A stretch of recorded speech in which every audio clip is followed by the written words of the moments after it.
The Answer. This hourly segment is brought to you by The Lou Bridges Show, a show about the greatest financial crime in history. Saturday mornings at 8 on AM 560, The Answer. Good morning. Welcome to your Tuesday morning briefing. Here's what you need to know to start your day. We must lower the tax on business, and we must repeal job-killing Obamacare. People say, oh, that's free trade. No, that's stupid trade. We hope John McCain gets better very soon. Quite often for people who are given information during the heat of a campaign to ask what that is, that's what simply he did, and there was nothing that, as far as we know, that would lead anyone to believe that there was anything except for a discussion about adoption of the Majinsky Act. This is Chicago's Morning Answer with Dan Proft and Amy Jacobson on AM 560. The Answer.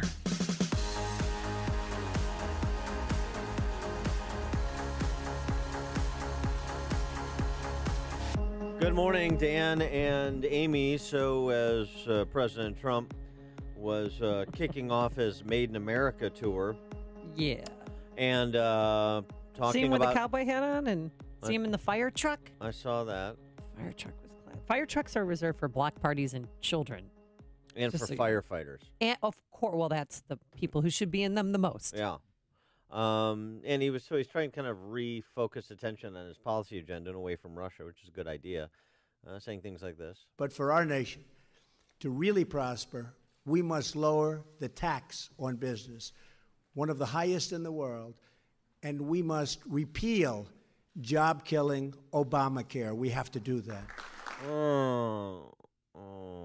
While he was saying that, and while you were sleeping, Mitch McConnell was losing two more members of his caucus, Jerry Moran from Kansas and conservative Mike Lee from Utah, saying there are no-goes on Obamacare, and so replace is a no-go, and McConnell back to the drawing board.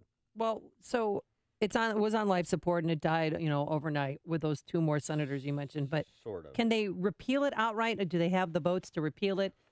Because Mitch McConnell in his statement saying that they're going to delay it for 2 more years. No, what he's saying is he's going to allow a vote to just repeal Obamacare and provide a 2-year window to come up with a replacement. 2-year window? I mean, but it's failing now. I mean, insurance companies have pulled out of Iowa, Wisconsin, Indiana. I mean, how are people going to receive health insurance? How are they going to be cared for? What about the tanning salons, Dan? Right. What about, medical device tax central. that has, suffered a lot of people that, brought a lot of hardships to families when they implemented that thing? Well, and also, what about the jobs? There was a survey that was released that was done in conjunction with the Mercatus Center, George Mason University, just a couple of weeks ago, that survey of small business owner-operators that pegged the Obamacare job losses at about 250,000. So that's significant. You mentioned the tanning salons. I mean, we laugh about it a little bit, but that's a serious thing. There was a projection that was almost 100,000 tanning salon employees. That closed. Well, that lost their jobs, yes. Right, as a result of these tanning salons closing. Yeah, because of the taxes that were implemented, because the government decided that tanning beds are bad, that they can cause cancer. Yeah, and I mean, John Boehner, no more vociferous opponent of tanning salons closing than John Boehner. Everything with moderation, folks. It would have been fine. So you have a jobs piece, you have the death spiraling of Obamacare, a third of counties that have but a single health insurance provider, fewer and fewer choices as more and more providers pull out of more and more exchanges. And so I think that's a very good question. How do you prop this thing up for another year to 2 years while you're working on a replacement that you should have had? And so that's on the substance of it, which is what we should lead with.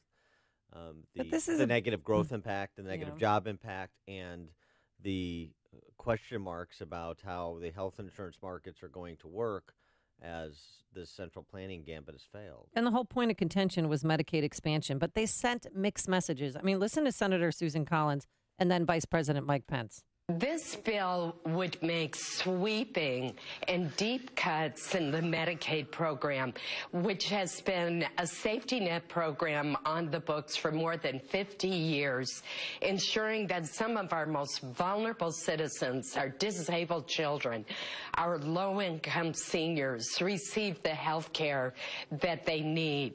And then here's Vice President Pence. Let me be clear. President Trump and I believe the Senate health care bill strengthens and secures Medicaid for the neediest in our society. And this bill puts this vital American program on a path to long-term sustainability.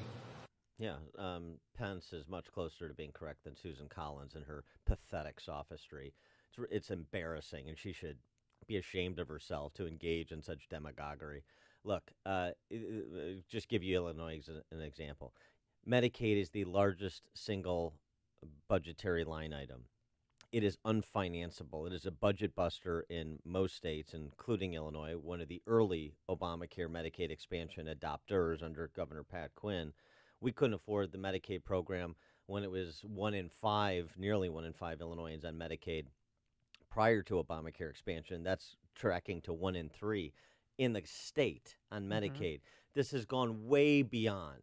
To Susan Collins' point, this has been completely distorted beyond the intended beneficiaries when Medicaid was conceived 50 years ago. Disabled persons, indigent children, pregnant women.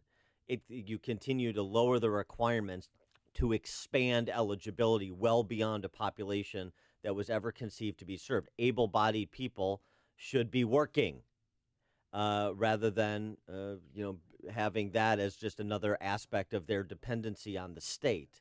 So this is really silliness on behalf of Susan Collins, because she very well knows the way Medicaid is set up right now. It provides perverse incentives for states to spend more on Medicaid because you get more federal dollars when you do. Right. Well, they even promote it in Illinois. Take, for instance, CPS. I mean, since my kids have a Hispanic last name, I've gotten 3 robocalls this summer alone saying that if I need Medicaid and health care coverage for my kids, there's an enrollment center. They tell me where to go. There's a website. They tell me how to log on. I mean, they're promoting this product, which is crazy. For the well-intended, it's sentimentality over substance. For the less than well-intended, which is to say the commissars of the left, it is an understanding that the surest way to make someone a loyalist is to make them a dependent. And that's what they've used Medicaid, like so many other welfare state programs, to do. So Susan Collins is absolutely wrong. This is an important step in terms of reforming Medicaid and making it financeable, the block granting and reversing the perverse incentives that I've just described. But even at that, there is still a long way to go. And frankly, other states do Medicaid, which is a joint federal state program, better than Illinois, for example. So, you look to the models and Indiana, or Florida, because they've gotten waivers and they've done a better job of connecting Medicaid recipients to providers, cutting out the middleman as best they can, even though the middleman's ultimately a provider, but at least giving Medicaid recipients a stake.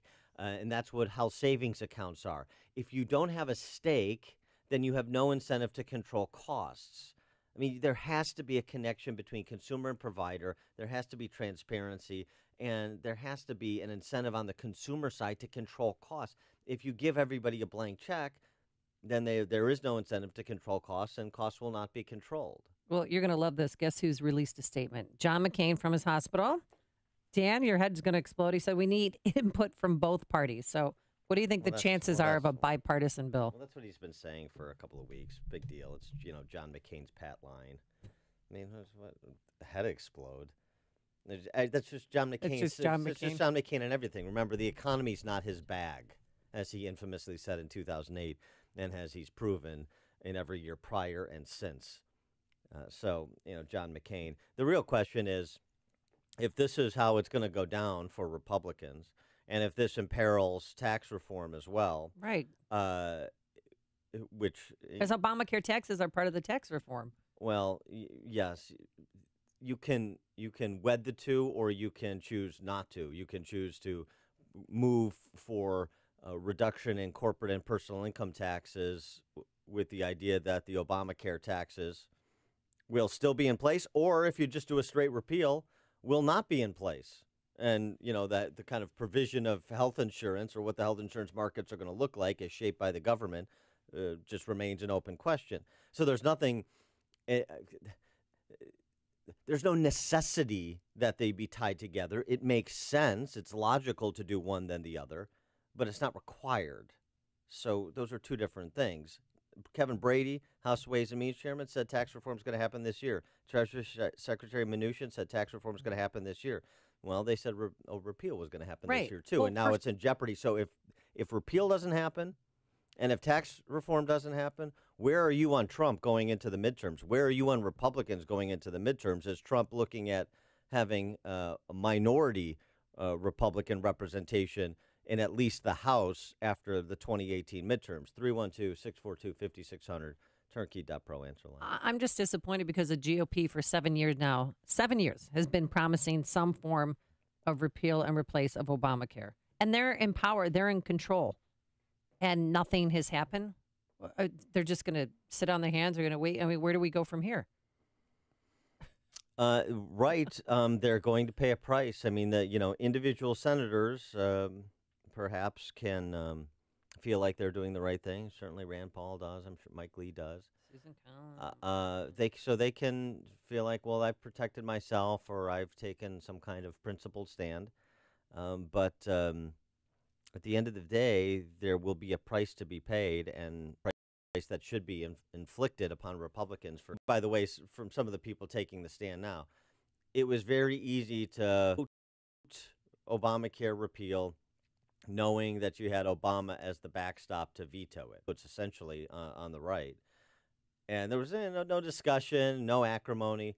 Now, all of a sudden, when you have to do something that resembles an Obamacare replacement that is consistent, at least in part, with the market principles the Republican Party advocates, now you're beset with this controversy and with holdouts, both to some extent from the conservative base as well as a handful of moderates. We saw it happen in the House. Now we're seeing it play out in the Senate, and the president's running out of time. And the House and Senate Republicans may be running out of time with respect to their majorities. And if that comes to pass, they will have few to blame other than themselves. Greg and Schaumburg, you're on Chicago's Morning Answer. Hey, Amy, welcome back. Oh, thanks, Greg. Just as Warner has cleaned house in Illinois, I think it's time to clean house on a federal level. Big time clean. And the essence of the problem, it seems to be, is are we an entitled situation, which it seems like the country has accepted the fact that it is, because the media will always come up with the Susan Collins of the world that can find people who aren't covered and just blow it out of proportion. And there is a poor communication program in effect by the Republicans to counter it on every single freaking issue that public deals or that party deals with. Amen. Goodbye. Yeah, thanks for the call, Greg. I mean, the clean house, the problem is you can't fire members of the House or the Senate. I mean, you can defeat them in the midterms. Right. You defeat them in primaries, but okay. But where are we tracking for 18? Where are we tracking on the agenda? Here's the other thing, if we're being real honest, and since Greg paralleled this to Illinois, the other dirty little secret, and I know everybody likes to just kind of wave their partisan flag and not do any self-policing. The dirty little secret, as we saw play out in the budget fight here in special session, is there are just a lot of Republicans who are actually big government proponents. There are a lot of Republicans who start from the same premise of the left, which is why government is always getting bigger and we're always moving the debate left.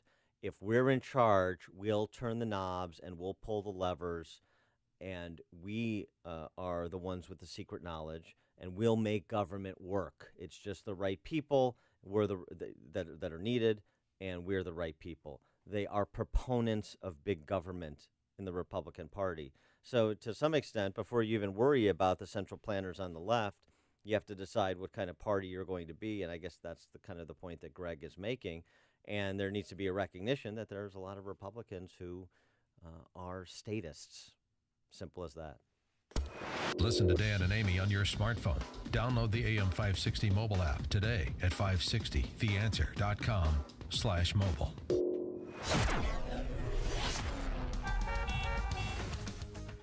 Three 312-642-5600 is our turnkey.pro answer line.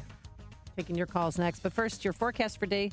Plenty of sunshine, a high near 80 degrees, and then we'll have increasing clouds overnight with a shower early in the morning. And for Wednesday, partly sunny with a high near 80 again. Now let's get into our alarm detection systems traffic center. Here's Jim Telemonte. Good morning, Amy. Good morning, Dan. High 57 inbound. Got a 2-minute delay approaching the merge. Bishop Ford, little congestion there. The earlier roadwork delays on I-55 are gone. 55 looks good. So do the other expressways and tollways at the moment. Northbound Tri-State, little heavy approaching the Eisenhower. Unfortunately, many of the flood-related closures remain in place.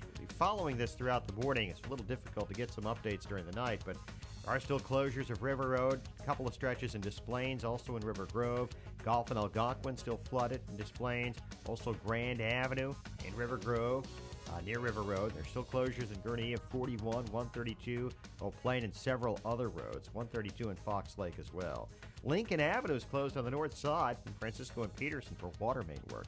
I'm Jim Talamonte in the Alarm Detection Systems Traffic Center. Message and data rates may apply. Does forgetting your password make your blood boil? If technology is supposed to make life easier, then why is it so difficult to log into apps and websites?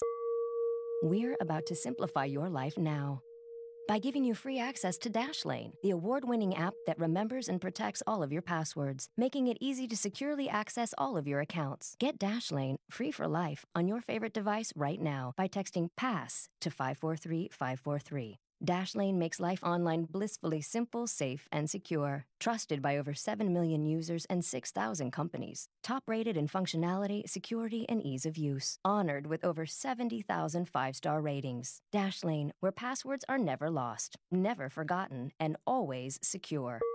Unlock free access to Dashlane for life on your favorite device right now by texting PASS to 543-543. After texting, please enjoy a sigh of relief. That's PASS to 543-543. Hello, this is financial advisor Dale Bradley speaking to you from the Bradley Investment Center in Evanston. Have you ever made an investment through one of those large national brokerage firms? Have you ever felt like just a number? Well, at Bradley Investment Center, our goal is not to be the largest practice. It's simply to be the best by establishing and keeping true personal relationships. Visit us at BradleyInvestmentCenter.com. That's BradleyInvestmentCenter.com. Or better yet, stop by and say hello. We are at the corner of Central and Central Park in beautiful Northwest Evanston. We strive to be the center of all your family's investment needs. For more information, call the Bradley Investment Center at 855-940-8700. That's 855-940-8700. Bradley Investment Center. Securities offered through Raymond James Financial Services, Inc. Bradley Investment Center is not a registered broker-dealer and is independent of Raymond James Financial Services. Yes, indeed, summertime. Another hot one. Wait, gonna be a little bit cooler today. Back to hot, gonna be windy. Maybe a thunderstorm mixed in for good measure. Up and down and up and down. The climate is always changing. Your company's heating and cooling system really gets a workout in Chicagoland.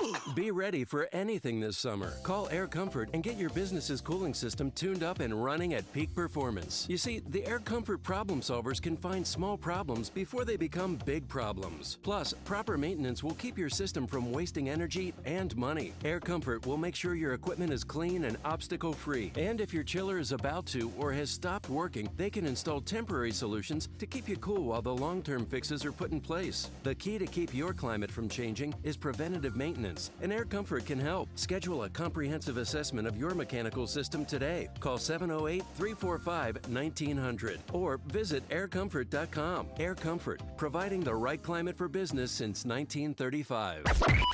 AM 560, The Answer. Dan and Amy, as if there's not consternation on enough fronts for the Trump administration, they're also moving on the renegotiation of NAFTA. Yeah, I saw that. Isn't it a wish list of what they want to have happen? Yeah, there's objectives, essentially, yeah. The Formal talks scheduled to begin with Canada and Mexico in the next month. The Trump administration says it wants to make environmental and labor disputes subject to NAFTA arbitration panels, meaning violations could be punished by the imposition of tariffs. It would really attach enforcement power to those arbitration panels. That's not going to be received well.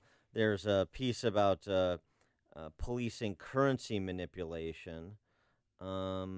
Yeah, I mean, probably not such a big deal. Canada and Mexico not really facing such accusations. Mexico and the sugar industry. Currency manipulation? Or price manipulation. Currency manipulation. Currency manipulation. Although you could argue, with like quantitative easing, that we could actually be accused of currency manipulation. There's that. We're perfect, Dan. And Trump in his Made in America tour that he kicked off yesterday kind of Did you say Made in America? Restated his first principles when it comes to trade. Every member of my administration shares the same goal, to provide a level playing field for American workers and for American industry. Mike Pence had to lead the clapping. Yeah. He's all smile. And we are providing it much faster than other countries would like. So it's been really a pleasure.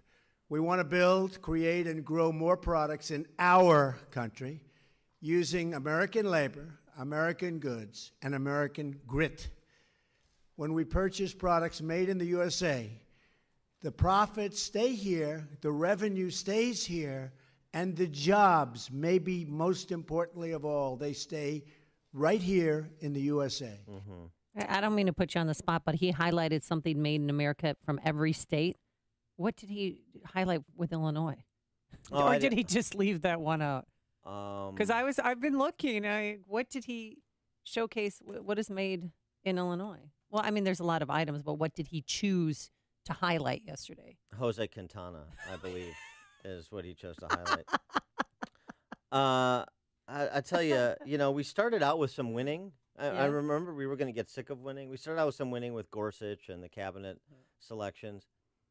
There hasn't been a lot of winning since. So I'm not tired of winning yet. I don't know about you. I'm not, I think the Trump administration could use some more winning.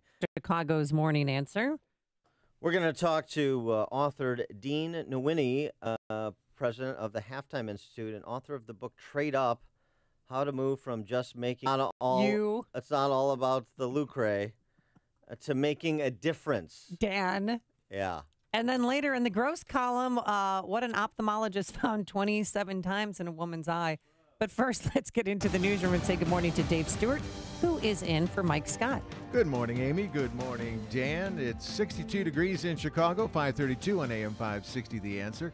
From the Nissan of St. Charles newsroom, Nissan of St. Charles, home of the Lifetime Advantage warranty. Sunny and warm today, high of 86. Funding for state schools caught in the middle of a partisan fight between Governor Rauner and Democrats in the General Assembly. Rauner wants the legislature to send him the funding reform bill they passed so he can issue an mandatory veto. The measure changes the way money is doled out to Illinois school districts and also includes what Governor Rauner calls a bailout for the Chicago teacher pension. She criticizes lawmakers for holding on to You better sign SB 1. That's your only choice. That's what they're going to try to do. I need your help and everyone in the media. Get the message out. Don't let them use that extortion trick. Pension money. An override could follow. An investigation is underway after a man in a wheelchair was shot and killed in Country Club Hills yesterday outside the Marcus Cinema on 167th Street. Authorities chased the suspected gunman who got in a car with 3 other people, but they lost track of the vehicle in Harvey. There's new information about the Chicago police officer found dead in May. Dina Markham's body discovered May 28th in the bathtub of her Northwest Side home. The Cook County Medical Examiner ruled that she accidentally drowned after drinking alcohol and taking an antidepressant. Her death came as the FBI was investigating whether her husband, Sergeant Don Markham, was murdered. His death had been ruled as suicide. An online petition is seeking to stop the beheading in Saudi Arabia of a prospective Western Michigan University student from that country. The man was sentenced to death along with 13 others for taking part in pro-democracy rallies in 2011 and 2012. The petition urges the Saudi king to stop the executions. Al Gore says he's glad the world is doubling down since the U.S. pulled out of the Paris Climate Agreement. Here in the U.S., a lot of our most important governors and mayors and business leaders said, we're still in the Paris Agreement, and we're going to meet the commitments of the country regardless of what Donald Trump tweets. On The Late Show with Stephen Colbert, Gore said he was initially worried when Trump pulled out of Paris, but was happy to see that the world and many U.S. politicians were willing to do more. In sports, Cubs over the Braves 4-3. The same two teams meet today. The Sox welcome the Dodgers. The news is service of EAA Aviation Center. The world's greatest aviation celebration is in your own backyard. EAA AirVenture Oshkosh, July 24th through the 30th. For information or to buy tickets, visit airventure.org. EAA AirVenture Oshkosh. Don't miss it. AM 560 News Time 5:34. Traffic in 2 minutes on AM 560. The Answer. Mike Gallagher says work is getting done in Washington, despite what you see from the mainstream media. An awful lot continues to get done in this Trump White House, day in and day out. Bills are being signed. Legislation is being tackled. Yes, healthcare is going to be tricky. It's going to be tough. But if anybody can do it, it's this guy. You know it. And I know. The Mike Gallagher Show. Weekdays at 9, right before Dennis Prager at 11 on AM 560. The Answer. This hourly segment is brought to you by Papa Nicholas Coffee. Papa Nicholas, best beans, best roast, best coffee. Friday, July 28th, you're invited to be a part of sharing the good news that there is hope after abortion.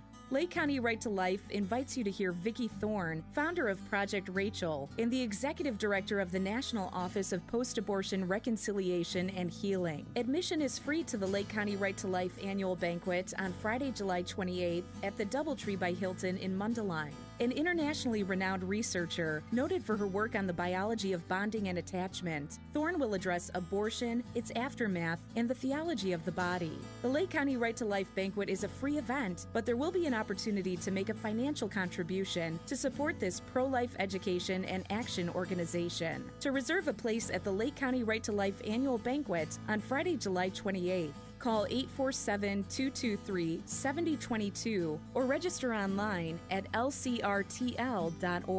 That's lcrtl.org.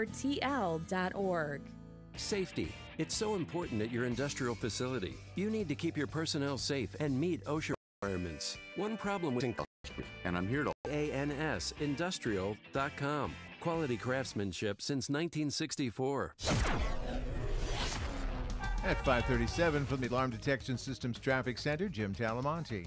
Thanks, David. Inbound Stevenson traffic's a little heavy now, central to Kedzie. 37 minutes, 3:55 to Lakeshore Drive. Outbound fine at 34.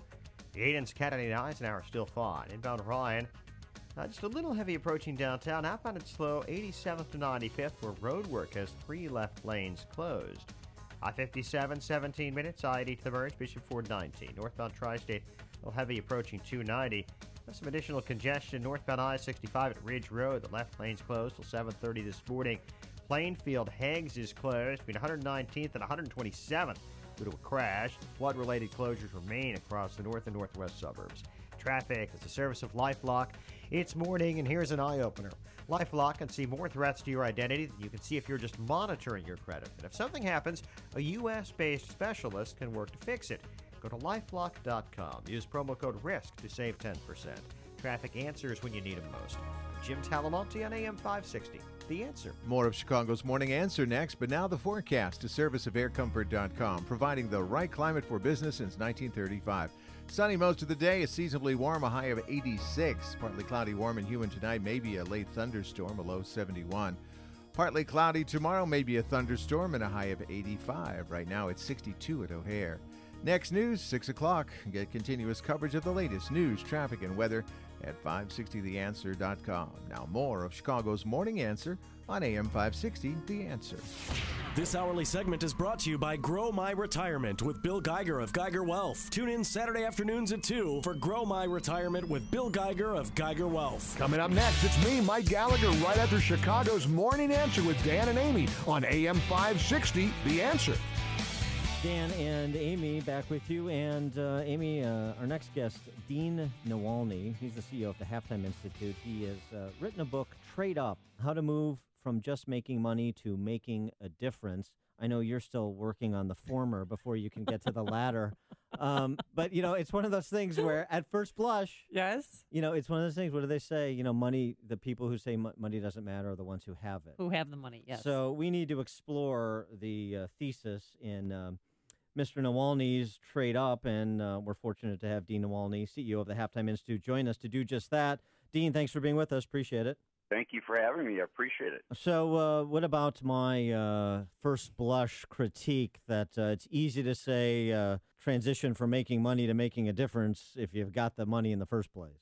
Yeah, no, I do agree with that, by the way, but really the idea of the book Trade Up, this whole idea of going from just making money to making a difference, has more to do with the focus only being the money. And I believe, and I think we all do, that God has a calling on our lives. I believe that we all have gifts, talents, and abilities that God expects us to use.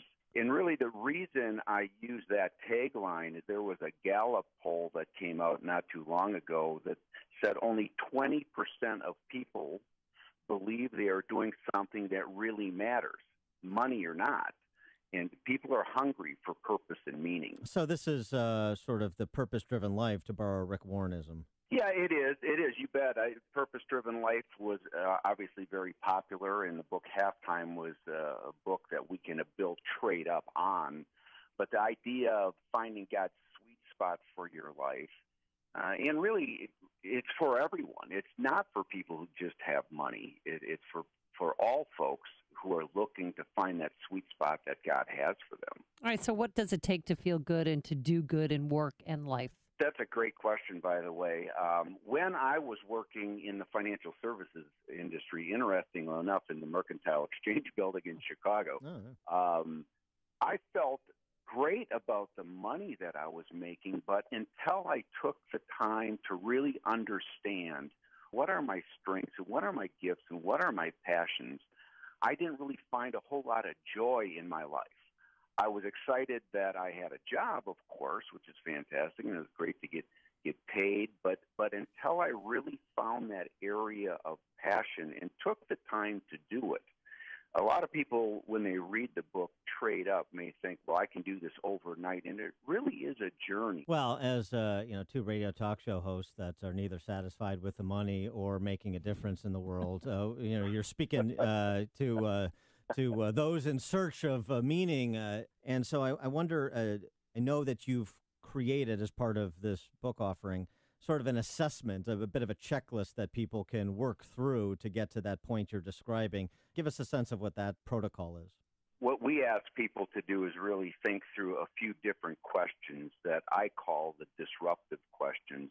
The first question has to do with cost accounting, and that question really is, what is all your winning costing you?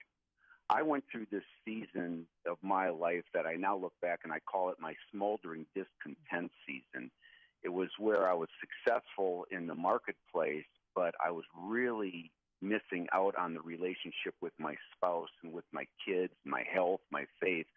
So the first question is cost accounting. What is all your winning costing you? Because it's costing you something. The second question I like to ask is asset protection, and that is, what are you doing, or what do you have that is priceless, and what are you doing to protect it?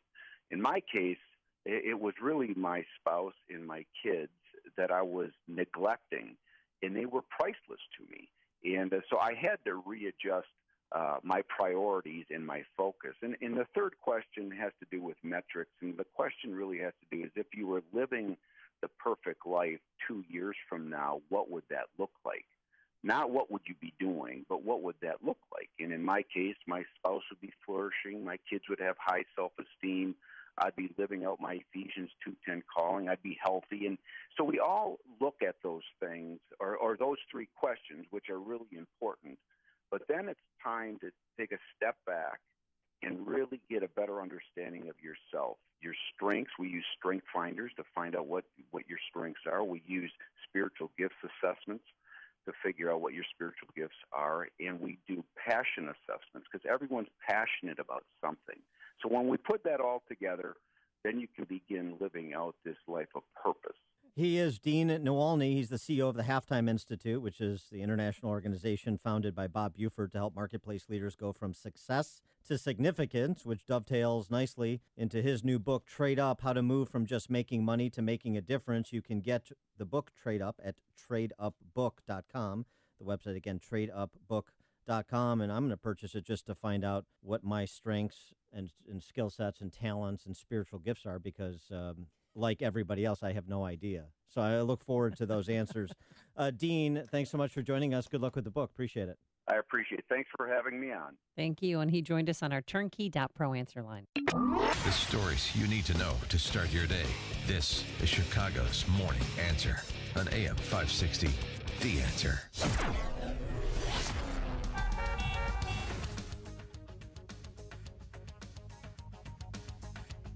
Increasing clouds overnight with a possible shower at the dawn hours. And then Wednesday, it'll be partly sunny with a high again near 80 degrees. Let's get into our Alarm Detection Systems Traffic Center. Jim Talamonte, here he is. Thanks, Amy. Good morning. Good morning, Dan. Well, hopefully some of our traffic problems will clear up, get straightened out. But it seems like we have more problems rather than fewer. In Plainfield, Heggs Road is closed right now between 119th and 127th. It'll crash there. The flood-related closures remain in place throughout many of the northern suburbs and northwest suburbs, including Fox Lake, Des Plaines, Gurnee, River Grove, and others. You have mild delays now on the inbound Eisenhower starting at 25th, 31 minutes, Thorndale to downtown. Stevenson, 38 minutes, 355 to Lakeshore Drive. Ryan, 17 minutes, 95th to downtown. Outbound 16 with roadwork at 87th. I-57, Bishop Ford with fairly mild delays approaching the merge. I'm Jim Talamonte in the Alarm Detection Systems Traffic Center. Hey, I know you're bombarded with MyPillow ads everywhere you turn, not only from me, but on TV, billboards, and in print. And the reason it's simple, it's the best pillow available, and you deserve a restful and relaxing summer. So the July radio deal using my name, Amy, in the promo code is still the best deal available. It's the 50% discount on a MyPillow 4-pack, which includes 2 premium MyPillows, 2 Go Anywhere MyPillows for half price. Now, you can move the fill to give you the exact support you need regardless of sleep position.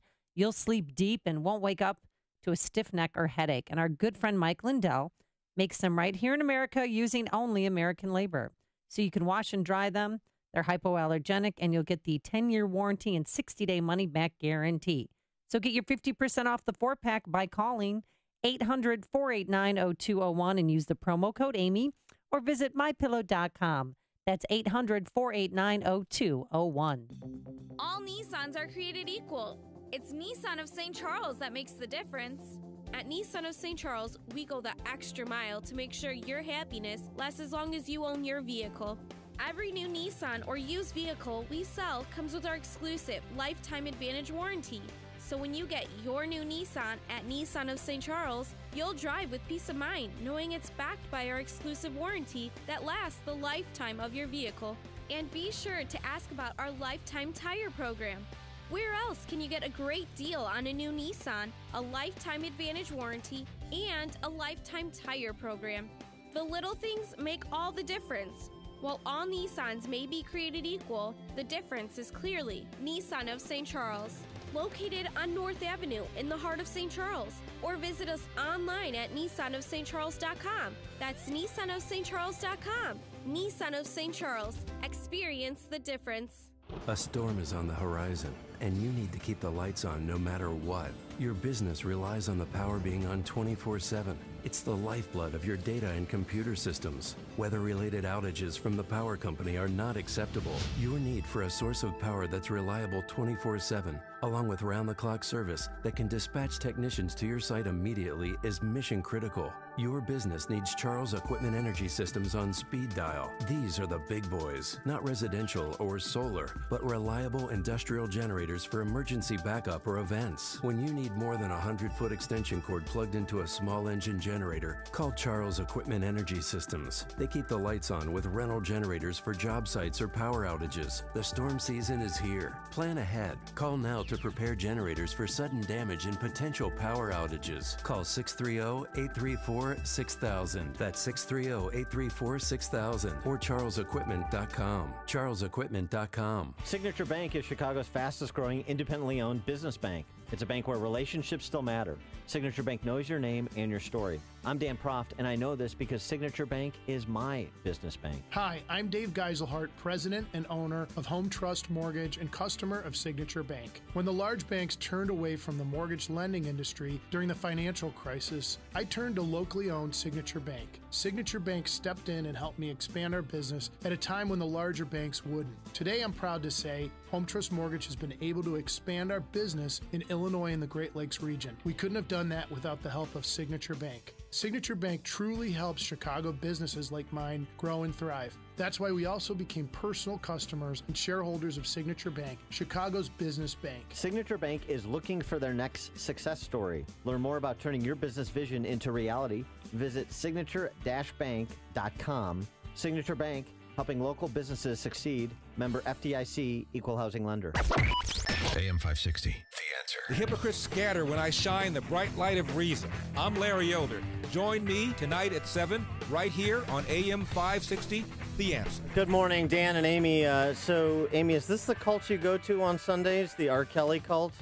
No, I go to a very beautiful church on Sundays, and it's not a cult, Dan. Yeah.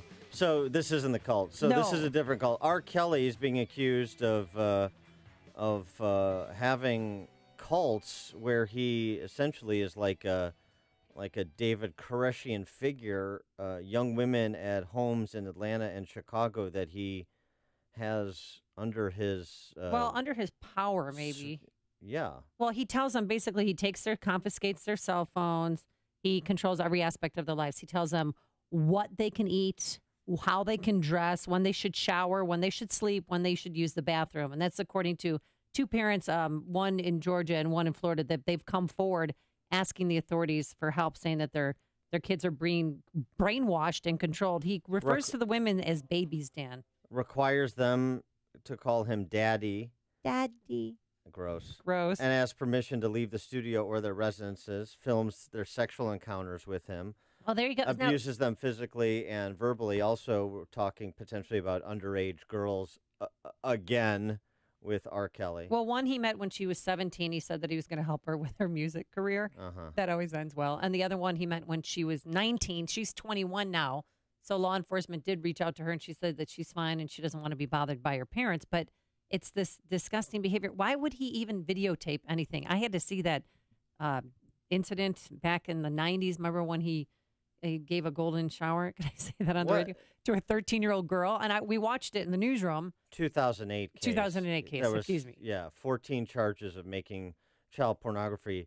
He was acquitted based on it's not me on the video defense. Right. You couldn't tell. And from watching that video, you couldn't tell who that 13-year-old girl was or if she was even 13. So that's why he wasn't prosecuted. Well, it's interesting. I remember during that time when he was on trial, he showed up to fight night in Cicero. There's boxing matches at Cicero Stadium, and I was there. And he walks in with an entourage, and the girl with him. I mean, maybe she was 17. So I think I don't know the veracity of these allegations being made by parents of children that are allegedly being brainwashed? Well, being held under duress by R. Kelly. Well, he also tells them what to wear and makes them wear jogging suits because he doesn't want their figures to be shown off to other men. I don't know the veracity of these charges, and neither do you. But I will say, pattern emerges. And well, I do know that Atlanta and Chicago police said nobody's come forward claiming any abuse, so we're not investigating. If somebody files a report, then they'll go investigate. He also, he had a home in Olympia Fields, right on Olympia Fields golf course, that was that he basically just left, and it was trashed, completely trashed. It was uninhabitable. Overgrown grass and all that. Yeah. Oh no, I'm talking about the inside of the house, completely trashed, disgusting, unsanitary. It ultimately was condemned, taken over by the village, and I believe one of the Isley brothers owns it now, because apparently hates his money, so he bought a very nice home in Olympia Fields and is getting hammered by property taxes like everybody else in Olympia Fields. But anyway, an aside on always involved. And an aside on R. Kelly's illustrious time in Chicago, and perhaps maybe apparently still. I mean, are we going to Is it going to turn out R. Kelly's going to be like that ghoul in Cleveland that had a girl in his basement for 20 years or whatever it was? Oh, yeah. Castile. I'll tell you what, I don't know. They should investigate, though. What's the knock on the door? I mean, if these parents are serious about these allegations, they need to go to their local police departments and file a report. That's how something's going to get done. I'll tell you what, it gives a whole new insight into his running Trapped in the Closet vocal series. I'm just saying. And it also provides us the opportunity to play the Chappelle Show parody of R. Kelly.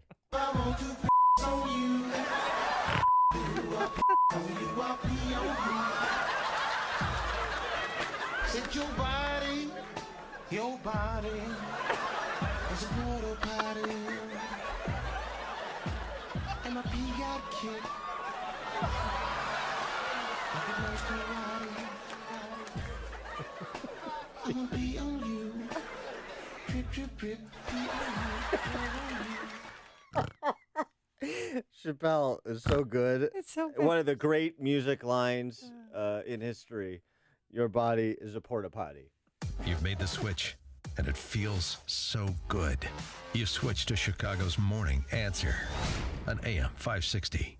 The Answer. Hi, I'm Jay Farner, CEO of Quicken Loans. Every day people ask me, Jay, did I miss out? Have the rates gone up? The answer is no. Rates are still low, and it's a perfect time to refinance your home, especially if your mortgage rate is higher than 4.25%. If you'd like to lower your interest rate and save thousands of dollars in interest without starting over on a new 30-year loan, a Quicken Loans Yorgage is what you're looking for. With our exclusive Yorgage, you can choose a term that works best for you, anywhere from 8 to 30 years. The rate today on an 8-year Yorgage is 3.25%, APR 3.75%.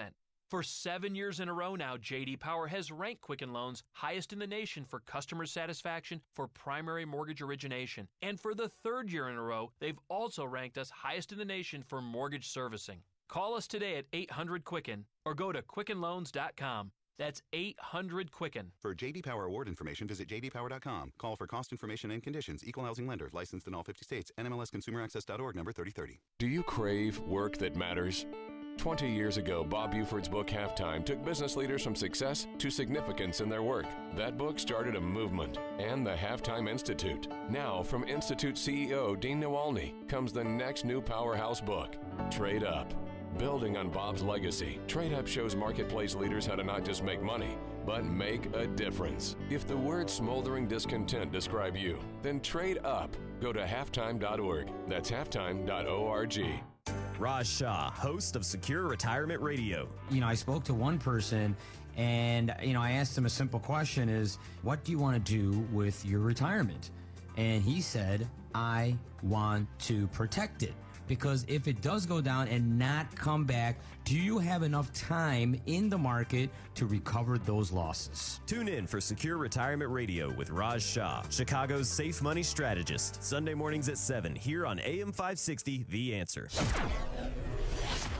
At 5:57 from the Alarm Detection Systems Traffic Center, Jim Talamonte. Thank you, David. All clear on the Edens right now. Inbound Kennedy, a little heavy out of the River Road toll. 21 minutes, O'Hare to downtown, outbound 20. Inbound Eisenhower, slow through the avenues. It's 32 minutes, Thorndale to downtown, outbound 29.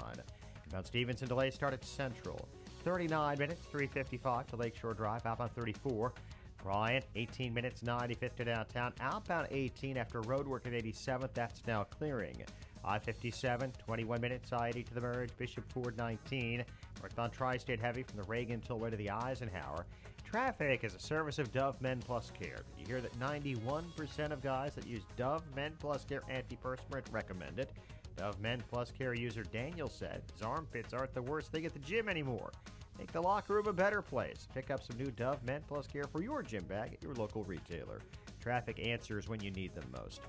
Jim Talamonte on AM 560, The Answer. And now your forecast, a service of aircomfort.com, providing the right climate for business since 1935. And here's meteorologist Kevin Snyder. Today sunny for much of the day and seasonably warm. High 86. For tonight, partly cloudy, warm, and humid. A shower or thunderstorm in spots late at night with a low of 71. I'm Kevin Snyder on AM 560, The Answer. It's 62 degrees right now at O'Hare. AM 560 News Time, 5:59. In the news from the Nissan of St. Charles newsroom, Nissan of St. Charles, home of the Lifetime Advantage warranty. Governor Bruce Rauner calling on the legislature to send him the education funding reform bill they passed so he can issue an amendatory veto. Rauner opposes what he calls a bailout for Chicago's teacher pensions. Governor Rauner's staff shakeup was shaken up itself when he had to fire newly hired body man. His newly hired body man, the man in charge of accompanying Rauner every day, Ben Tracy, was fired because his social media pages included racially insensitive and homophobic comments. Fallout continues over a scandal in the Chicago Water Department. Inspector General Joseph Ferguson released racist emails yesterday, uncovered while investigating allegations that the former superintendent Paul Hansen used a city email account for his personal business. And flooding continues to wreak havoc through the northern suburbs. The Fox River crested last night about 2 feet above flood level. News, the service of Discover Student Loans, figuring out how to cover college costs. Well, Discover Student Loans is one of the top private student loan lenders in the country with great rates at zero fees. Plus, students can earn a cash reward for their good grades. Visit discoverstudentloans.com to apply today. Limitations apply. More of Chicago's Morning Answer coming up, but right now, Fox News, WIND Chicago. Time to start from a clean slate. I'm Dave Anthony. Fox News. President Trump tweeted that as the Senate plan to replace Obamacare died last night. And he added Republicans should just repeal it. Fox's Rachel Sutherland live in Washington. Dave, Senate Republicans hope to pass health care legislation this week, but now they're back to the drawing board after 2 more GOP lawmakers said they would vote no. Republican Senator John Barrasso had hoped the holdouts would come around. Some's concerned that it goes too far. Some concerns it doesn't go far enough. Majority Leader Mitch McConnell expected to now hold a repeal-only vote of the Affordable Care Act. Senator John McCain, recovering from surgery, tweeted a statement saying Congress must now return to regular order and listen to governors to provide access to quality, affordable health care. Dave? Rachel, Iran is complying with the nuclear deal President Trump has called terrible. His administration has certified that for the second time since he took office. But administration officials insist Iran is unquestionably in default of the spirit of the agreement and could face new U.S. sanctions for developing ballistic missiles, among other transgressions. That's Fox's Jane Metzler. The fiancé of the Australian woman shot and killed by police in Minneapolis says they are being given no information. Our hearts are broken, and we are utterly devastated by the loss of Justine. Don and Justine Damon were reportedly going to get married next month. She was already using his last name. An officer sitting in a squad car shot Damon as she was standing outside it Saturday night after police responded to her 911 call of a possible sexual assault she heard outside. The officer's body cameras were not turned on as they were supposed to be. A mother and father in Hawaii are charged with murdering their daughter. The girl's grandmother will be arraigned today. They're all accused of starving the 9-year-old, denying her food, water, and medical treatment. Fox News. Fair and balanced. The temperature this summer is on the rise, and everyone is talking about one person, President Donald Trump. As controversy swirls around his presidency and the Democrats and the mainstream media take aim, what will happen next? Join AM 560's Joe Walsh for the Summer of Trump, Tuesday, August 22nd at the Bolingbrook Golf Club, also featuring Hugh Hewitt and Guy Benson. Tickets are on sale now at 560theanswer.com/summer. That's 560theanswer.com/summer. Being a small business owner, you wear many different hats. You're the innovator, the marketing director, the CFO. But when it comes to legal issues, do you have the degree necessary to defend your business? Having an attorney on retainer doesn't have to be as expensive as you think. Gone are the days of paying $10,000 a month for help. Legal Shield is there to deliver personalized legal counsel without the outrageous prices of traditional attorneys. Business plans include unlimited advice, contract review, trial hours, and collection letters. No longer will precious hours and resources be wasted. Find an attorney you can trust with your livelihood. Call your Legal Shield associate today. If you're new to Legal Shield, call your independent associate Karen at 224-622-8842. That's 224-662-8842. Legal Shield. Worry less, live more. Home isn't just a place, it's a feeling that you're safe to enjoy the things that matter most. ADT lets you take that feeling with you, whether you're at home, your business, or online. We help keep you safe with security systems, home automation, alarms, and surveillance, so you can feel at home wherever you are. Go to ADT.com to get that feeling for less than $1 a day. ADT. Home, safe home. Hi, I'm Jay Farner, CEO of Quicken Loans. Every day people ask me, can I still take advantage of today's low rates? Is it still a good time to refinance? The answer is yes. Now's a great time to call Quicken Loans at 800-QUICKEN. The rate today on a 30-year fixed-rate mortgage is 3.99%, APR 4.19%. Call us today at 800-QUICKEN or go to QuickenLoans.com. That's 800-QUICKEN. Call for cost information and conditions. Equal housing lender. Licensed in all 50 states. NMLSConsumerAccess.org number 3030. This hourly segment is sponsored by Wine Time Radio. Every Saturday at 5 p.m. on AM 560. Explore the wonderful world of wine with host James Crooker and Rob Lehner. Good morning. Welcome to your Tuesday morning briefing. Here's what you need to know to start your day. We must lower the tax on business, and we must repeal job-killing Obamacare. People say, oh, that's free trade. No, that's stupid trade. We hope John McCain gets better very soon. Quite often for people who are given information during the heat of a campaign to ask what that is, that's what simply he did, and there was nothing that, as far as we know, that would lead anyone to believe that there was anything except for a discussion about adoption of the Majinsky Act. This is Chicago's Morning Answer with Dan Proft and Amy Jacobson on AM 560. The Answer.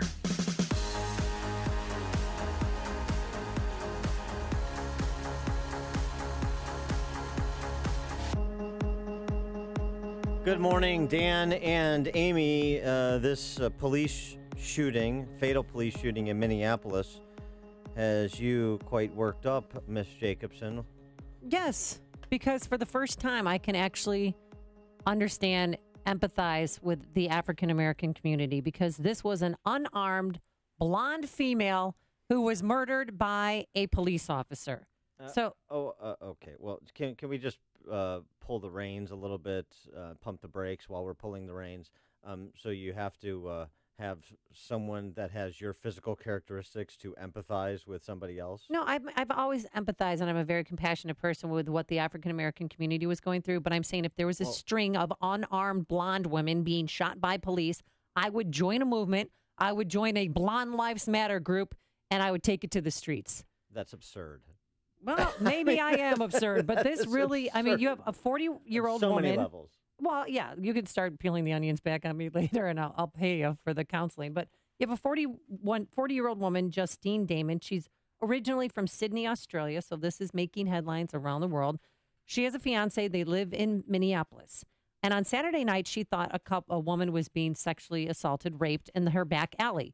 So she called 911 at around 11:32 p.m. Well, minutes later, she was dead, fatally shot in the abdomen. The medical examiner is classifying it as a homicide.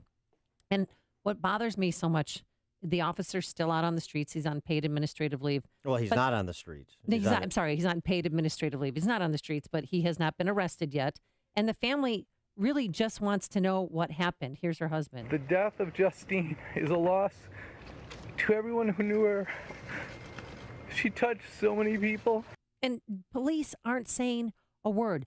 All the mayor of Minneapolis is saying is that their body cameras, they didn't turn them on. I have the same question everyone else has. Why weren't the body cameras activated?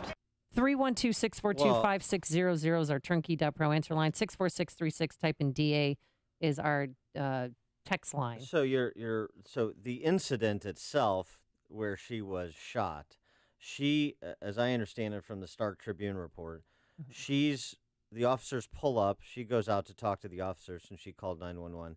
She's talking to the officer in the driver's seat while the officer in the passenger seat discharges his weapon. The bullet goes through the driver's side door, strikes her, ultimately killing her. So what is this? First of all, why did the officer in the passenger seat remove his firearm from his holster? That's question number one. Number two, why did he discharge it? It seems to me you're in the passenger seat. Your partner in the driver's seat is talking to someone who called 911. His weapon shouldn't have been out. Obviously, it shouldn't have been discharged. I mean, he could have killed his partner. Right. Because the bullet went right past his partner. In addition to the woman. So this clearly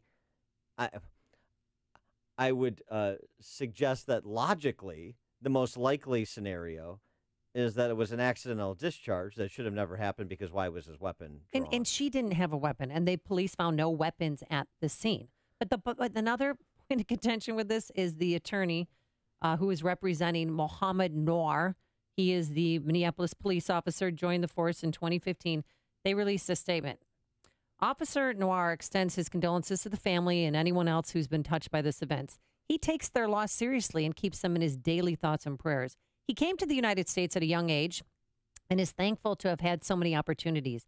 He takes these events very seriously because for him, being a police officer is a calling. He joined the police force to serve the community, blah, blah, blah. But with anyone, the current environment for police is difficult.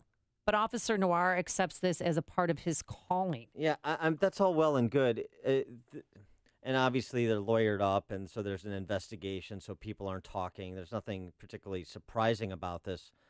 The only thing that would be surprising is if, based on what we know, Officer Noor was not ultimately charged with manslaughter, and the public was not given some explanation of why this woman was shot. But what if but is there anything? Is there another theory about this? No, other than Can I ask the question? Is there another theory about this other than an accidental shooting? That he was an African-American Muslim cop who shot an unarmed white woman? No, I don't think that played into it. But if the roles were reversed... Well, then why did you mention that if it was a white police officer who shot an unarmed black woman for just calling 911, I think there'd be an uproar. But there is no uproar. I mean, they had a small smattering of people there yesterday putting, down candles and a sign, "Why did you shoot my friend? Why did you kill my neighbor?" And a few Mylar balloons. But besides that, I mean, the family doesn't even know what happened. Well, they won't even, the only information they got is from the Minneapolis Star-Tribune. If that account is accurate, this was not an execution. This was an accidental shooting. It's a reckless disregard for human life. It's a crime if the description of what happened is accurate. There's no question. It's a crime. And everyone wants answers. Her stepson, her friends, in Australia. This is this has made headlines around the world.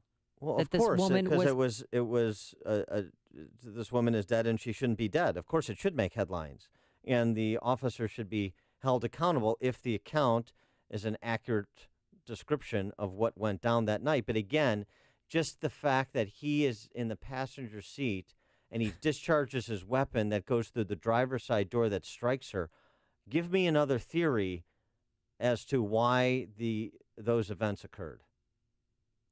He said according to his attorney, that they're going to be talking soon when they can, but there's several investigations going on. But still, this morning, the family is pleading for the public's help. They want anyone who saw anything that night, even her walking into the alley, to come forward. My mom is dead because the police officer shot her for reasons I don't know, and I demand answers.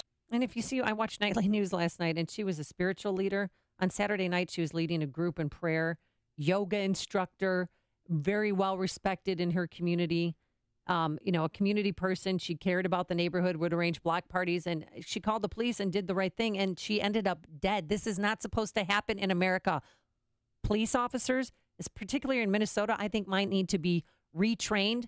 I mean, just a few months ago, Geronimo Yanez was acquitted on murder for shooting and killing Philando Castile. Well, okay, but now you're conflating completely different incidents. And you're also making sweeping statements about the quality of training for police officers in Minneapolis because of two incidents that are completely different in terms of the facts. Completely different. Well, they both so blonde women are not being targeted for elimination by police. Okay, let's try and rein this back in. And I'm just saying, if there were a string of women unarmed being shot by police, Well, okay. And if, Martians were attacking, we would do something about that. Is there any evidence that a string of blonde women are being targeted for death by police? I mean, come on.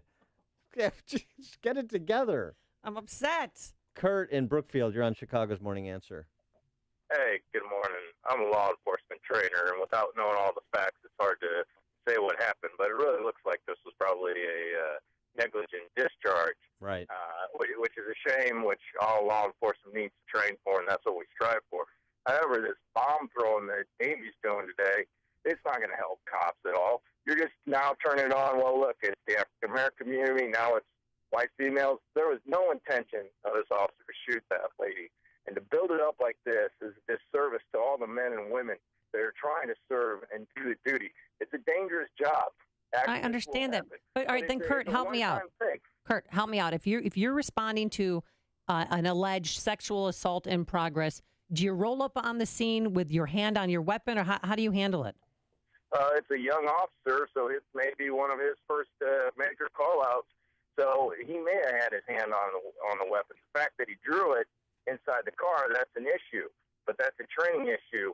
But you act like this is something cops are just doing all the time. Well, right. And it happened twice in Minnesota. They know. Well, wait a second. Every draws that weapon knows he may be in a shooting, which could end his career if he makes one wrong mistake. Kurt, hold on a second. It is going to end his career. Hold on a second. First of all, it didn't happen twice in Minnesota because the Philando Castile case and this case are completely different. Completely different. So don't say it happened twice in Minnesota because it's not the same situation. Two people are different departments. Well, Kurt, okay, let me ask you a question, though. So there's no indication, again, based on what we know, that the officer on the driver's side who was actually talking to this woman drew his weapon. So, what's the training? What's the protocol? Why would the officer in the passenger side draw his weapon at all? It's really dependent on what the officer believes the situation is. There is no perceived training that you're allowed to draw your weapon when you feel like there could be a situation you need to use it. Why he drew it without knowing the entire situation, I can't tell you that. He has a major violation that his finger was on the trigger, which is a major no-no, which is his training issues. But if you look at departments right now, when it comes to firearms training, their first thing that gets cut in budgets are training issues and ammunition issues, so time on the range. So that's something we strive for, and we drill in the head of every single police officer that we train is finger off the trigger, so you identify the target's a threat. So, yes, there's mistakes, but the way you're approaching it, acting like officers are just out there wanting to just go out and shoot people, that is not in any officer's mind whatsoever, because they're the ones most aware of the repercussions once they pull that trigger, what will happen. But all this does is you'll feel this, but the poor officers who get shot on the street, they get one day in the news cycle, and then it's gone. No, what happened there. The officers that are hesitating shooting because of all this that goes on, they know the media is going to jump on it. This officer definitely made a mistake. There's no doubt about that. And he needs to, and if again what is being reported, it turns out to be completely accurate, then we're at minimum talking about manslaughter charges, because that's what would be warranted by the mistake that he made. Thanks for the call, Kurt. And the coroner has listed her death as a homicide. The single gunshot wound to the abdomen. She died. Well, and by the way, just a point of order on this show, that's not true about police officers only getting 1 day, and the police officers that are slain or attacked or assassinated getting only 1 day. We talked at length just most recently about that officer Familia in New York who was assassinated, and we will continue to raise the profile on those incidents as well. Wayne on the Dan Ryan, you're on Chicago's Morning Answer. Hi, how you doing? Good. You have discussed everything except sudden jihad syndrome. Yeah. Sudden jihad syndrome. Can you explain that to us, please? Well, that's when really nice people who are Muslims suddenly decide to kill a non-Muslim. And a female? Yeah. Well, non-Muslim. Well, okay. Thanks for the call, Wayne. I mean, there's no indication that is relevant here. And I think Alex Jones is not. Well, right. I mean, there's just no indication. I mean, let's look at behavior, and let's gather facts. Well, and just as we say this, and people get upset, African Americans get upset when, for example, in the Philando Castile case or some of the other high-profile police-involved shootings involving black men, people get upset. They want to rush to judgment. They want to say, the police were culpable. Freddie Gray, the police should go to jail. Well, let's get the facts, and let's understand what happened, and then let's make a judgment call based on evidence, and let's not assume things based on somebody's race, based on somebody's religion, gender, based on somebody's profession, being a police officer. And so let's not do that with respect to this Muslim police officer in Minneapolis either. Well, he's been on the force since 2015, and his attorney said he's a caring person with a family that he loves, and he emphasizes with the loss others are experiencing. What these attorneys say as PR agents in these cases is, cut and paste.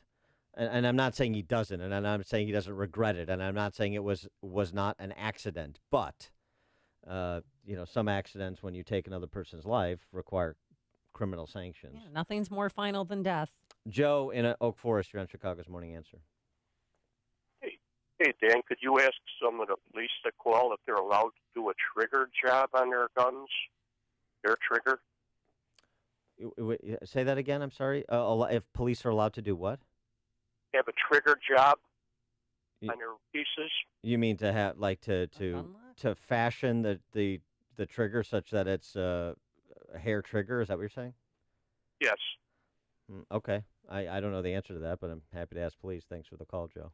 And I certainly don't know if that had anything to do with my supposition that it was an accidental discharge of the firearm in this case. Connect with Dan and Amy using the AM 560 mobile app. Download it today at 560theanswer.com/mobile.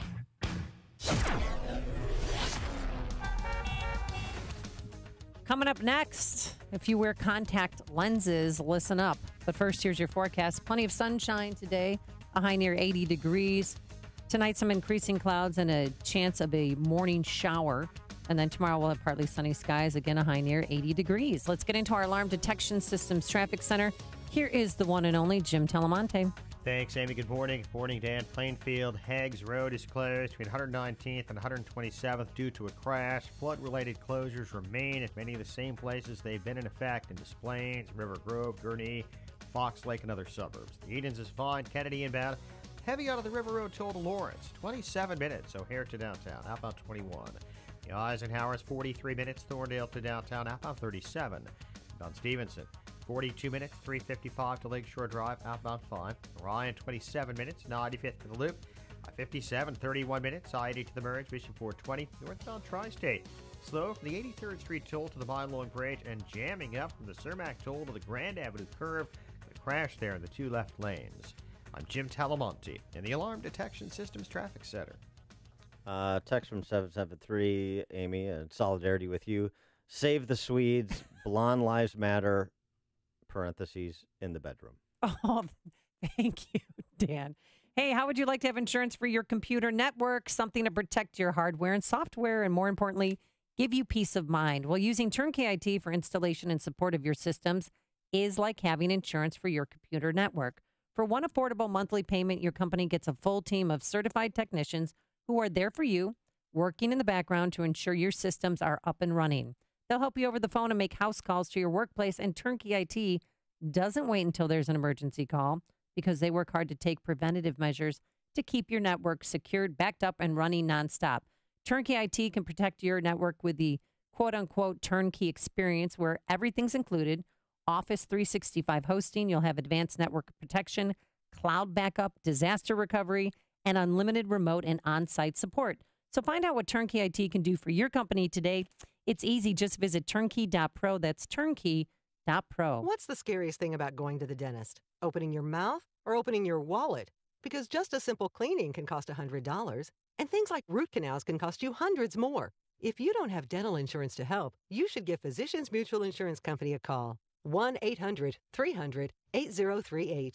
This isn't a discount plan or preventive-only coverage. This is real dental insurance that helps pay for checkups right away, so you can call today and get your teeth cleaned tomorrow. Plus, it helps cover the more expensive procedures you might need down the road. Fillings, crowns, bridges, even costly dentures. There's no deductible and no annual maximum. Your acceptance is guaranteed for one of these insurance policies, even if you're retired or on Medicare. There are no networks, so you can choose any dentist you'd like. That's right, any dentist you want.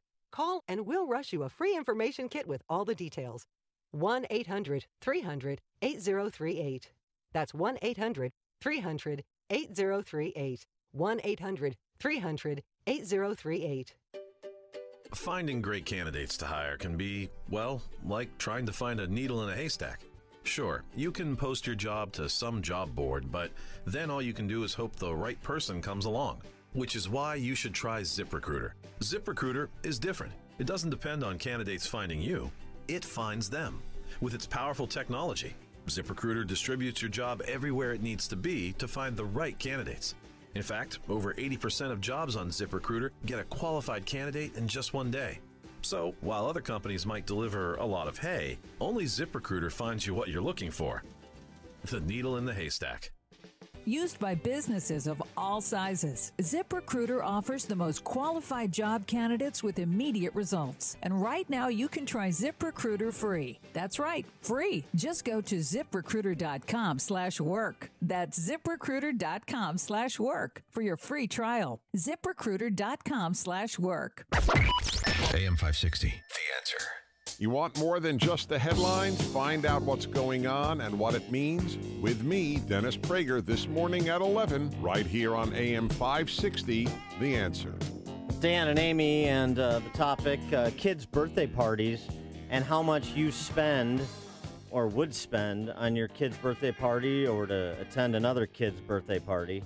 Oh, my gosh. Could you think of anything more tedious? They're insufferable, too, those birthdays. Especially when you're 1, 2, 3 years old. They're all just nightmares. All the moms just sit there and sweat because we're chasing the kids. This New York Post story finds parents spending thousands of dollars on their kids' birthday parties. According to babycenter.com, 26% of parents spend more than $500 for their little one's first birthday. I'm a little guilty of that. A survey by a supermarket retailer in the UK finds the average British parent drops about $28,000 in total on their kids' birthdays through the age of 21. So, you know, a little bit more than $1,000 a year. I'm a little guilty of that. What do you do for Peyton and Eli? Well, when Russell turned 1, I bought a keg. I don't know who Russell is. I'm sorry, that's Peyton. No, Eli. Oh, that's the Eli. second one. When he turned 1, I got a kegger. And then bought some wine, and then it turned into this. You got a kegger for the 1-year-old? No, for us. Oh, I see. Because we survived. To get through it. To get through it, because they're painful. They're painful. But yeah, every parent tries to outdo and do something more elaborate. You know, one year we had a food fight in our garage. We put up plastic drapes. Well, that's fun, but that's not expensive. That was inexpensive. And I went to Aldi and I took food that they were going to throw out and put in the dumpster, so we weren't being wasteful. And I made spaghetti and whipped cream and put pies in the face and threw applesauce and, with rotting food. What could go wrong? But we got everybody a tarp to wear, and the kids loved it. They thought it was the coolest food fight birthday party ever. What about the yacht club? The yacht club, excuse me. I mean, Dude, we'd have to dress up and buy nice clothes. We're not going to do that, Dan. Well, how much would you spend for your imaginary family? Because you have an imaginary son and daughter, right? And yeah. For your fake family, how much would you be willing to spend? I don't, because everything costs. I mean, the napkins, the invitations, it's crazy how much money people spend. Well, right. That's sort of the point. And ponies. Of course, it's just kind of for the adults to get together. I suppose I get that. And then, but you also show off, if you have assets and you're doing well in life, you can show off. And everybody obsesses about the kids, and little Johnny's the smartest, cutest thing that's ever but then walked also, the earth and all that. What are you going to give as a parting gift? Because if you go to a birthday party, you always have to leave with something. Everybody gets a present, Dan. Well, also, that's how it works. No. Party favors. That party favors is a huge part of kids' birthday parties. Yeah, but you're also bringing a present, ostensibly. Right. Not me, but the theoretical, the general you. So with your nephews, you just write a check or hand out some Benjamin Franklins? Yeah, if they're properly attired and respectful. It's a performance-based. My favorite picture of you is at Christmas time, and you were leaving your sister's house, and your nephews were clinging to your legs. Yeah. As you were walking out the door. Because they wanted more money. Uncle Dan, don't leave, Uncle Dan. There's no affinity for me. It's for the checkbook. They know. They're budding capitalists. But you're right about this concern about even being shamed.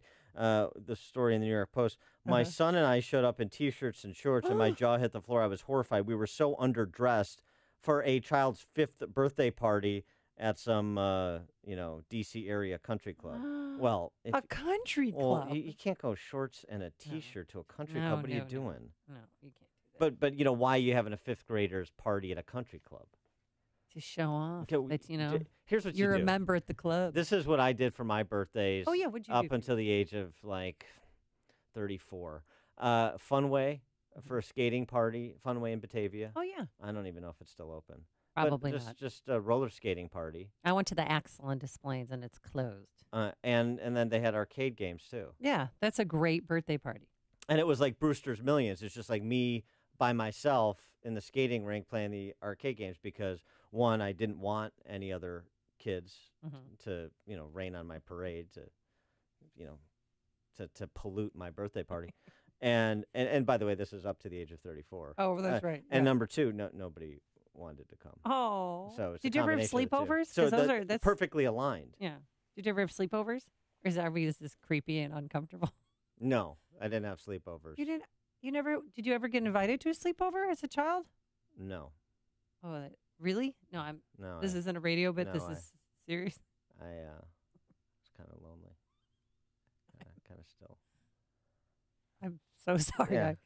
I brought it up. Really, it's really opening up old wounds that I thought were healed. But it's just I'm welling up now, thinking of skating in circles by myself. But I could backward skate. I learned to do that because I had the whole floor to myself, so that was nice. Wanted to be a roller derby gal when I grew up, but it didn't work out. Well, coming up on Chicago's Morning Answer. Speaking of kids, on a serious note, we turn. The case of Charlie Gard, brain testing going on, what will be his fate, and the purpose of suffering in life seems to be lost on the state across the pond at 6:36. But first, let's go into the newsroom to a very popular man who I'm sure was invited to a number of sleepovers in his youth. Here's Dave Stewart, who's in for Mike Scott. Thank you, Amy. Got my skates on now. Good morning. 62 degrees at 6:31 on AM 560, The Answer. From the Nissan of St. Charles newsroom, Nissan of St. Charles, home of the Lifetime Advantage warranty. Sunny and warm today. Look for a high of 86. Senate Majority Leader Mitch McConnell signaling retreat on repealing and replacing the Affordable Care Act. McConnell says he doesn't have the vote, so the Senate will vote on just a repeal plan. But hours before that, President Trump was still expressing optimism. We do have to repeal Obamacare, and we will end up replacing it with something that is going to be outstanding. McConnell said in the coming days the Senate will vote on a repeal plan that would go into effect in 2 years. GOP House lawmakers have released a 2018 budget plan and a tax reform package that doesn't need support from Democrats. The $4 trillion proposal also sets up a repeal of 2010 Wall Street reforms and cuts $200 billion from programs like food stamps over the next decade. The Pennsylvania man accused of killing 4 men says he's killed others. There are numerous reports that Cosmo DiNardo told police he was involved in at least 2 other killings in Philadelphia in recent years. Chicago Cardinal Blaise Cupich wants tougher gun laws in order to combat violence in the city. He told the City Club of Chicago that everyone must band together to call for gun control legislation. I will continue to work towards what many consider a daunting task, namely sensible gun restrictions. Cupich noted that an AK-47 assault rifle was used to kill a 9-year-old Gustavo Garcia last week on the far south side. Chicago Police Department's on pace to set another record for overtime spending, even though a hiring blitz is well underway. Newly released records show about $31 million in OT racked up in the first quarter of this year. That's a 27% increase over the same period last year. The Fox River is now crested, as has the Des Plaines, but the high water levels will remain for at least the next couple of days. Lake Forest Hospital, closed for nearly a week, is reopening today, but Oakton Community College in Des Plaines will remain closed. In sports, the Cubs over the Braves 4-3. Same 2 teams meet today. The Sox welcome the Dodgers to town. The Sky travel to Seattle to face the Storm. News and service of Staples. Staples knows that when the only printer in your office that's not out of ink is 3 flights up, it's time. Staples has great prices on everything you need to print, like buy 1 HP ink and get the second at 30% off. Ends July 22nd and restrictions apply, so see store or staples.com for details. Staples, it's pro time. AM 560 News Time 6:33. Traffic in 2 minutes on AM 560, The Answer. This hourly segment is brought to you by Papa Nicholas Coffee. Papa Nicholas, great coffee, period. Hello, this is financial advisor Dale Bradley speaking to you from the Bradley Investment Center in Evanston. Have you ever made an investment through one of those large national brokerage firms? Have you ever felt like just a number? Well, at Bradley Investment Center, our goal is not to be the largest practice, it's simply to be the best by establishing and keeping true personal relationships. Visit us at bradleyinvestmentcenter.com. That's bradleyinvestmentcenter.com. Or better yet, stop by and say hello. We are at the corner of Central and Central Park in beautiful Northwest Evanston. We strive to be the center of all your family's investment needs. For more information, call the Bradley Investment Center at 855-940-8700. That's 855-940-8700. Bradley Investment Center. Securities offered through Raymond James Financial Services, Inc. Bradley Investment Center is not a registered broker-dealer and is independent of Raymond James Financial Services. Here's microbiologist Dr. Kim O'Neill talking about balance of nature. Scientific research has shown that many cancers and lifestyle diseases can be prevented with a diet rich in fruits and vegetables. This prevention comes from the phytochemicals in the plants. They fight against oxidants that damage the cell's DNA, causing mutations that lead to disease. I don't take any supplementation, but I take Balance of Nature because I've seen it in my lab. I've seen the immune response increase, I've seen your DNA repair capacity increase, and I've seen DNA protection, and I know that it works. Take Dr. Howard's Health Challenge and find out how to get 2 free sets of fruits and veggies. We'll even ship them to you free. Call now for details. Call 1-800-2468-751. That's 1-800-2468-751. Or go online to balanceofnature.com. Use promo code Chicago. At 6:35 from the Alarm Detection Systems Traffic Center, here's Jim Talamonte. Thanks, David Edens. Inbound delay started Devon, 22 minutes, Lake Cook Junction. Outbound 21, the Kennedy 27 minutes, O'Hare to downtown, outbound 24. 190 is heavy eastbound from Manheim to the Tri-State. Inbound Eisenhower stop and go from Wolf to the Burns Circle, 54 minutes, Thorndale to downtown, outbound 45. Stevenson, an hour and 4 minutes, 3:55 to Lakeshore Drive, outbound 35 minutes. Ryan, 27 minutes, 95th to downtown, northbound Tri-State. Bottled up first, 95th to the Mile Long Bridge, then jammed from Ogden up to the Grand Avenue curve, where crash is cleared now. This is the Reagan tollway backed up to Midwest Road.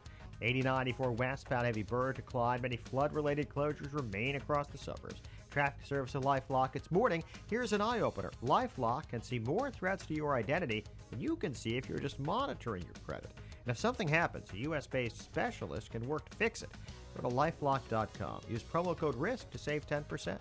Traffic answers when you need them most. I'm Jim Talamonte at AM 560, The Answer. More of Chicago's Morning Answer next, but now the forecast, a service of aircomfort.com, providing the right climate for business since 1935. Mostly sunny today, seasonably warm, a high of 86. Partly cloudy, warm and humid tonight, maybe a late thunderstorm, low 71. Partly sunny tomorrow with a possible thunderstorm and a high of 85. Right now, 62 degrees at O'Hare. Next news, 7 o'clock. Get continuous coverage of the latest news, traffic, and weather at 560theanswer.com. Now more of Chicago's Morning Answer on AM 560, The Answer. This hourly segment is brought to you by the IRS Radio Hour with attorney Stephen Leahy every Sunday afternoon at 5 on AM 560, The Answer. More of Chicago's Morning Answer with Dan and Amy comes your way now. And make sure to join me, Larry Elder, tonight at 7, only on AM 560, The Answer. Good morning, Dan and Amy. In the case of Charlie Gard, I know the D.C. Press Corps is not covering this case. They really aren't. Because it's too painful. It's too real, and it shows what can happen when the government takes over health care. I think that's right. They control your kid. They don't want to hear that. So here's an update. Charlie Gard got his first brain scan since April. Parents are reportedly optimistic after a 5-hour neurological visit. Dr. Michio Hirano flew to London. He is the Harvard-trained neurologist and medical professor at Columbia University, chief of neuromuscular division at the director of the Houston Merit Center for Muscular Dystrophy and Related Diseases. I mean, this is obviously a renowned physician that's examining he's the best in the world. Examining GARD, and he has developed an experimental treatment that he pegs at providing an 11 to 56% chance of meaningful improvement. You know, this is science and an inexact one at that. But anyway, he examined Charlie Gard. He specializes in Charlie's rare form of mitochondrial depletion syndrome. He is going to provide a transcript of that review to the judge in England, who will decide on Tuesday, 10 days before Charlie's first birthday, whether Charlie Gard should be allowed to try the therapy or should have his life support withdrawn over the objections of his parents, so he, quote-unquote, dies with dignity. As Bill McGurn writes in the Wall Street Journal, Charlie Gard's fate comes down to this: whether an American doctor can persuade a British judge that little Charlie's life is worth living. It sounds so barbaric. Imagine that. Can it happen here? Can it happen in America? It does happen. The Death with Dignity movement, the euthanasia movement, is being adopted in toto in places like California and Oregon and elsewhere. But it raises another question, too, in addition to the question of who decides the fate of a child or decides what medical treatment they will or will not receive, the state or the child's parents. That's one question. The other question, and McGurn raises this, he doesn't delve too deeply into it, but he does raise it, and it's an important one, because culture drives institutions, drives the legal regimes under which we live. So let's talk about that for a little bit. He writes, does McGurn, that the Charlie Gard case has exposed the great fault line between the post-Christian West and its past. For most of history, men and women have regarded suffering as part of life. But as medicine tames once deadly afflictions and the idea of some larger meaning to the cosmos wanes, suffering comes to appear less a part of the natural order than an intolerable anomaly. And this is the position of the Great Ormond Street Hospital and the administrators there. They've decided it's in the best interest of Charlie to die because he has no quality of life, even though they're not certain whether or not he feels pain. But it's better for him to die, they're essentially contending, than to risk suffering. Is that right? Is reducing or eliminating suffering the highest order? 312-642-5600, turnkey.pro answer line, 64636DA, turnkey.pro text line, or is there value in suffering? You allegedly go to a church on Sundays, Amy? Yes. I do go to a church. In between the propagandizing for $15 minimum wage and Black Lives Matter, any discussion at your church about suffering? Because it's a subject that comes up quite often in Scripture, you know. Right. No, they do. They talk about Jesus suffering and what he sacrificed for us. They do talk about that. But no, there's not a lot. There's still the Black Lives Matter on the signage outside of the church. That I thought we went from the lectern to outside of the church, but no, there's not. It's interesting because you would think that, yes, I'm familiar with Christ's suffering, but you would think they'd connect the dots to the congregants. But I know they've got. But this story makes a lot of people feel uncomfortable because it's What's uncomfortable? Real. Yeah. Because it's happening. Because this is an example of the government telling parents that they can't have their child even die in their home, that the parents have no decision-making rights whatsoever. And it was an act of President Trump possibly tweeting about it and the Pope responding that they were able to bring over this world-renowned neurologist from, Columbia Children's Hospital to the UK. Not only also the 84,000 people who donated money to fund Charlie's experimental treatment, the millions who support their cause, the hundreds of thousands who signed a petition, and the press that, thankfully, because in the digital age there's a lot of media outlets, and so a lot of reporting done that will not be done by the D.C. Press Corps, for example, or the establishment, big government media in other countries, that is being done, and it's raising the profile on this case as it should. But, I mean, in terms of suffering, everything is about eliminating suffering. Suffering has no intrinsic value. Well, that's not what the Bible. That's not how the Bible reads. So, for example, suffering, I would argue, it prepares you for ministry, right? Because what happens in suffering? You either embrace God or you curse God. Mm-hmm. So it presents you these choices. There is value in suffering. And this is an idea because, as McGurn intimates, there's no large, this increasing post-Christian country we live in, post-religious country. This idea has been lost, that elimination of suffering is the highest good and suffering is always bad. It's not. And I'm not talking. Suffering helps you build character and helps change your character, and sometimes softens your heart. Well, I'm not talking about. Well, it also prepares us for. I mean, if you believe in such things, it prepares us for glory with God. Mm-hmm. Which, by the way, is the point for Christians. Don't tell the left. I mean, all my lefty friends, none of them go to church. None of them have God in their life. They almost as if they're angry at God. Well, they believe he's somehow responsible for President Trump becoming the president. Oh my gosh, everything is about Trump. Oh, I know. It is.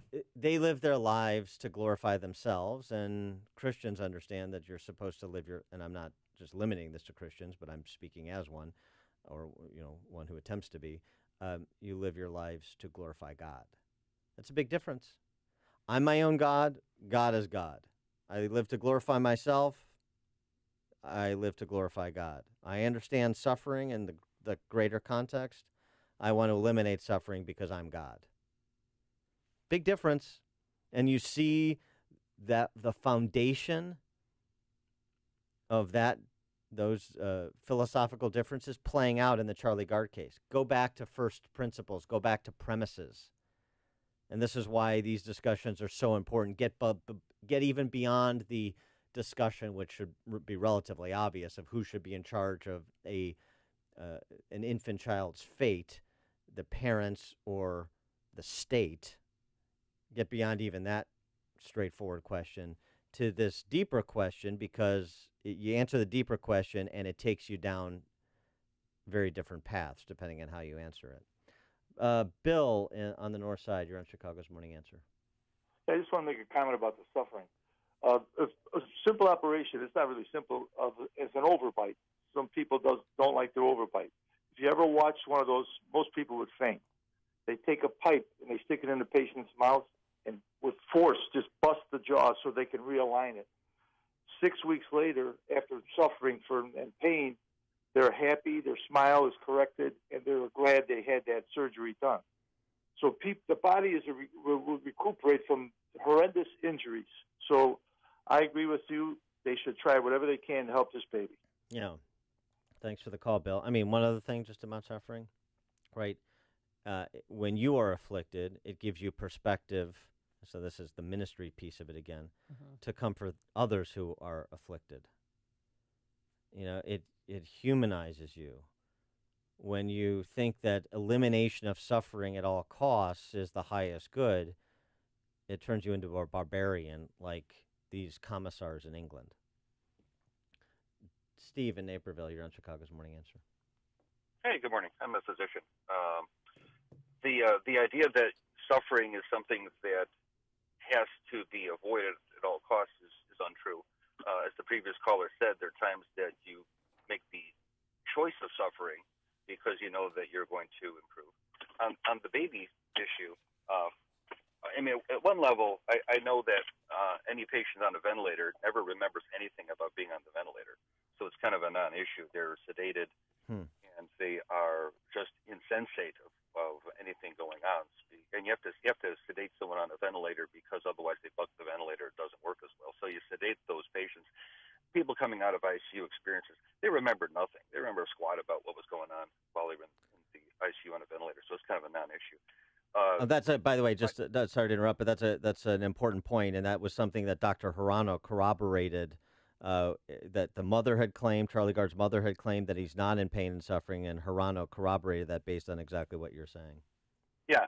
I mean, but people are afraid. Oh, I can't be on a ventilator. It's awful. Yeah, they don't. People don't remember anything. And by the way, if anybody in the audience ever has to be faced with being on a ventilator, just go ahead. Don't worry about it. You won't remember a thing. There you go. Wheel it in. All right.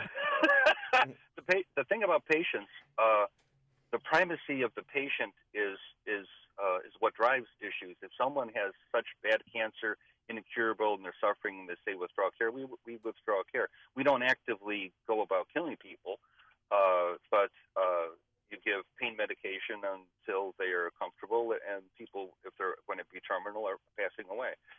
For someone that has an opportunity and can have hope, give them the opportunity of hope. If the decision goes ahead and you say nothing will work, and then you say we will withdraw care and allow someone to die, that's irreversible. If you're going to be at the situation where you say it is really hopeless, really exhaust those things to the point you think it's reasonable. I mean, the payer in this case, the National Health System in Britain, said, well, we don't want to pay for this anymore, essentially. But then the family says, hey, we have arranged an independent funding source to do this. I mean, I cannot see any reason at all why you would reject someone saying we want to explore one more avenue of hope, and we funded it, and we'll pay for it. Yeah, because they're interested in preserving the system, and Charlie Gard's parents are interested in preserving their child. Yes, exactly. It's a very odd behavior here that they are wanting to enforce their will because they believe they are best. It's really elitism at its worst. And it's so thanks strange for the call, Steve. Dr. Hirano, I mean, he has to sign an honorary contract. That means that, the government said you can come and visit, right? But you have to sign this contract that'll give him the same rights as the own hospital clinicians and access to records. But they're watching his every move. I mean, he was there for 4.5 hours yesterday, and somebody was with him the entire time. Rob, and probably trying to learn from him. Rob and Joliet, you're on Chicago's Morning Answer. Good morning. Hey, I wanted to comment on you were talking about the reason we suffer and taking it away. I agree with you that suffering builds character, and it could potentially build someone, say, towards ministry.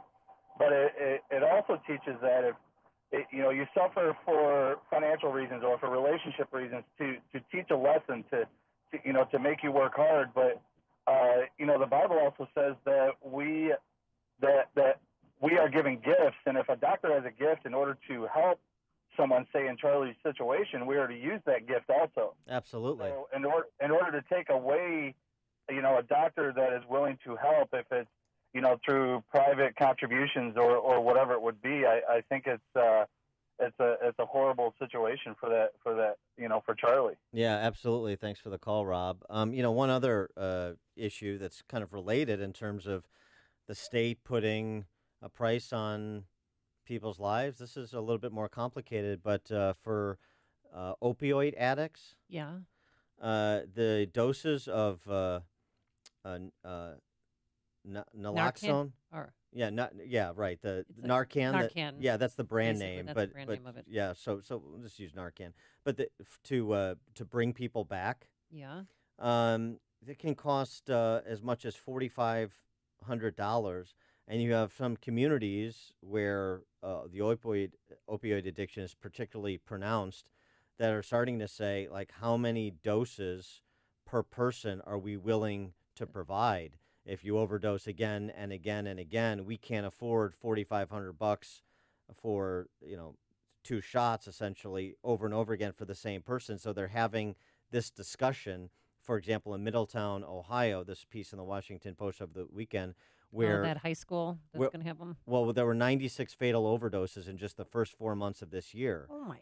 And so this is why a small town is saying, we can't necessarily afford the life-saving drugs at these prices, and the question is being raised about how many times are you going to provide Narcan to the same person who continues to overdose on opioids.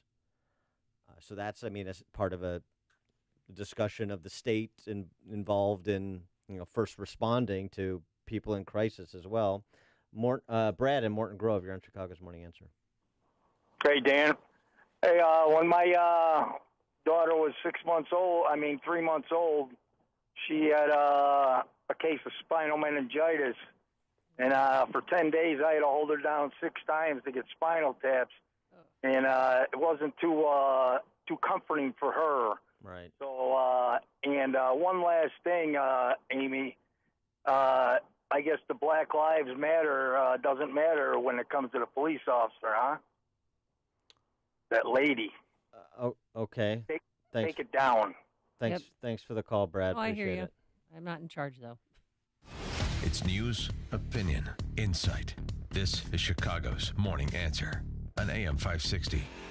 The Answer. I'm Lou Dobbs. Mississippi Nissan workers set a date for a union vote, and the Labor Department investigation of gender pay bias at Google hits something of a speed bump. Import-export updates ahead. Those stories next. If you have unpaid tax debt to the IRS that you can't pay, please hear this special notice. Specially approved IRS relief programs designed to aid delinquent taxpayers are now in effect that can significantly improve your financial situation. Depending on your circumstances, you may qualify to have your tax problem resolved in your favor and may even have your back taxes reduced by thousands or eliminated entirely. A relief hotline has been established by Community Tax for you to call and see if you qualify at 800-804-7445. If you owe the IRS back taxes that you can't afford to pay, don't let the IRS trick you into thinking you have no way out. Our highly accredited tax professionals will let you know what you qualify for and how much you can save. We may be able to stop all liens, garnishments, levies, and save you thousands. Call and see if you qualify for this taxpayer relief at 800-804-7445. 800-804-7445. That's 800-804-7445. Community Tax. Who's your tax guy?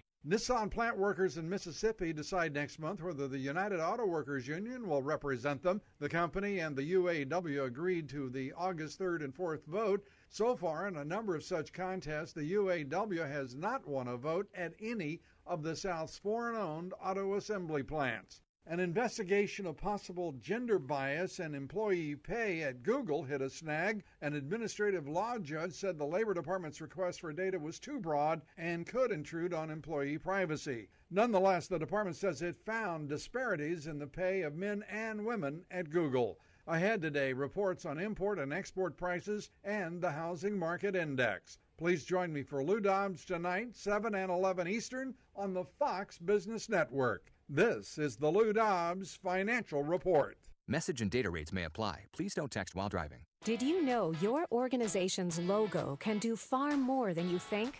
Your logo carried my clothes to the gym. Your logo kept my coffee warm all morning. Your logo charged my phone last night. When the highly trained team at 4imprint put your logo on things people actually use, you'll be amazed at how powerful your logo can be. Not only will we unleash the full power of your logo, we'll show you the top 3 promotional items for driving new customers absolutely free. Text TEAM to 642-642 now. Every time your customers enjoy one of our promotional items with your logo, they'll think of you. Plus, with free art assistance, we'll make every item look fantastic for a great price. Satisfaction guaranteed. Your logo keeps my laptop safe. Your logo keeps me dry. Attract new customers, reward employees, and make a lasting impression. Discover the top 3 promotional items for free. Text TEAM to 642-642. That's TEAM to 642-642. You are about to hear from Dr. Douglas Howard. After 20 years and tens of thousands of success stories, Balance of Nature is still the only pure whole food supplement available. Balance of Nature has served more than 500 million servings of fruits and vegetables. Don't accept imitations, copies, or substitutions. Our success stories are unique to Balance of Nature's fruits and veggies. You'll know you have the real thing when you open the bottles and see, smell, and taste real produce. It is worth every penny I pay because they really have made such a difference in my life. It is making me feel a whole lot better. Even my doctor thought it was a good product.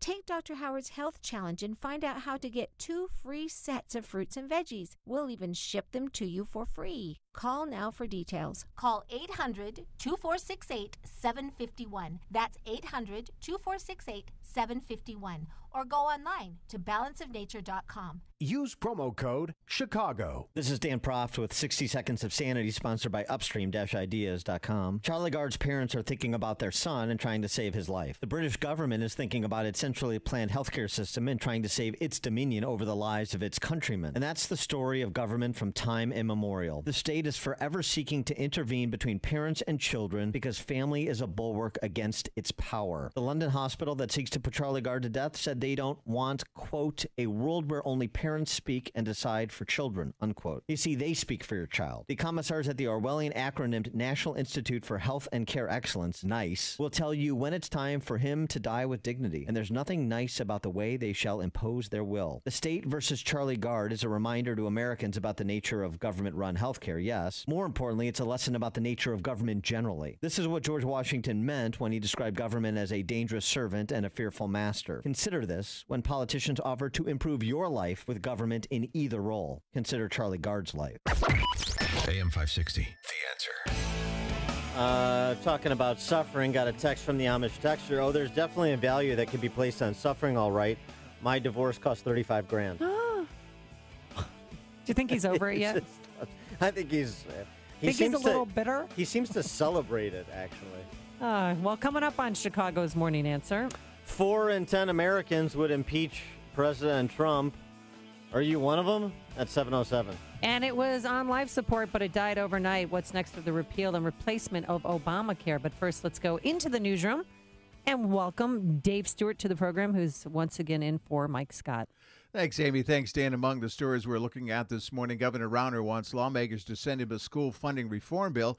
Flooding still a problem in many northern suburbs. We'll have a mostly sunny day with a high of 87. Those stories and more after a check of the national headlines from Fox News. You're listening to AM 560 The Answer, WIND Chicago. It's time to move on to Plan C. I'm Dave Anthony, Fox News. 2 more Senate Republican no's have scuttled the revised plan to replace Obamacare. Now what? Fox's Rachel Sutherland live in Washington. Dave, Senate Majority Leader Mitch McConnell will now push for a vote to repeal Obamacare, with a replacement to come later. Republican Senator James Lankford discussed a path forward over dinner with President Trump last night. There'll be a focus to say, okay, what can be eliminated from this that people would say, we'll put that on the next bill, but we've got to be able to repeal as much as possible. Republicans passed a repeal plan in 2015, but it was vetoed by President Obama. It's unclear when Leader McConnell plans to take action on a repeal bill. Dave. Now, Rachel, President Trump has tweeted just moments ago, as I have always said, let Obamacare fail and then come together and do a great health care plan. He also wrote, we were let down by all of the Democrats and a few Republicans. Most Republicans were loyal, terrific, and worked really hard. An Australian family still seeking answers to why their loved one was shot and killed by police Saturday night in Minneapolis. This is a very difficult time for the Ruszczyk family. They are trying to come to terms with this tragedy. Justine Ruszczyk, who was already going by her fiance's last name, Damon, before their wedding next month, was killed while she stood outside a police car after calling 911 to report a possible sexual assault she'd heard outside. The officer's body cameras were not turned on at the time. The man charged with murdering 4 men found buried on his Pennsylvania farm claims they were not his first victims. Fox's Tanya J. Powers on the case live.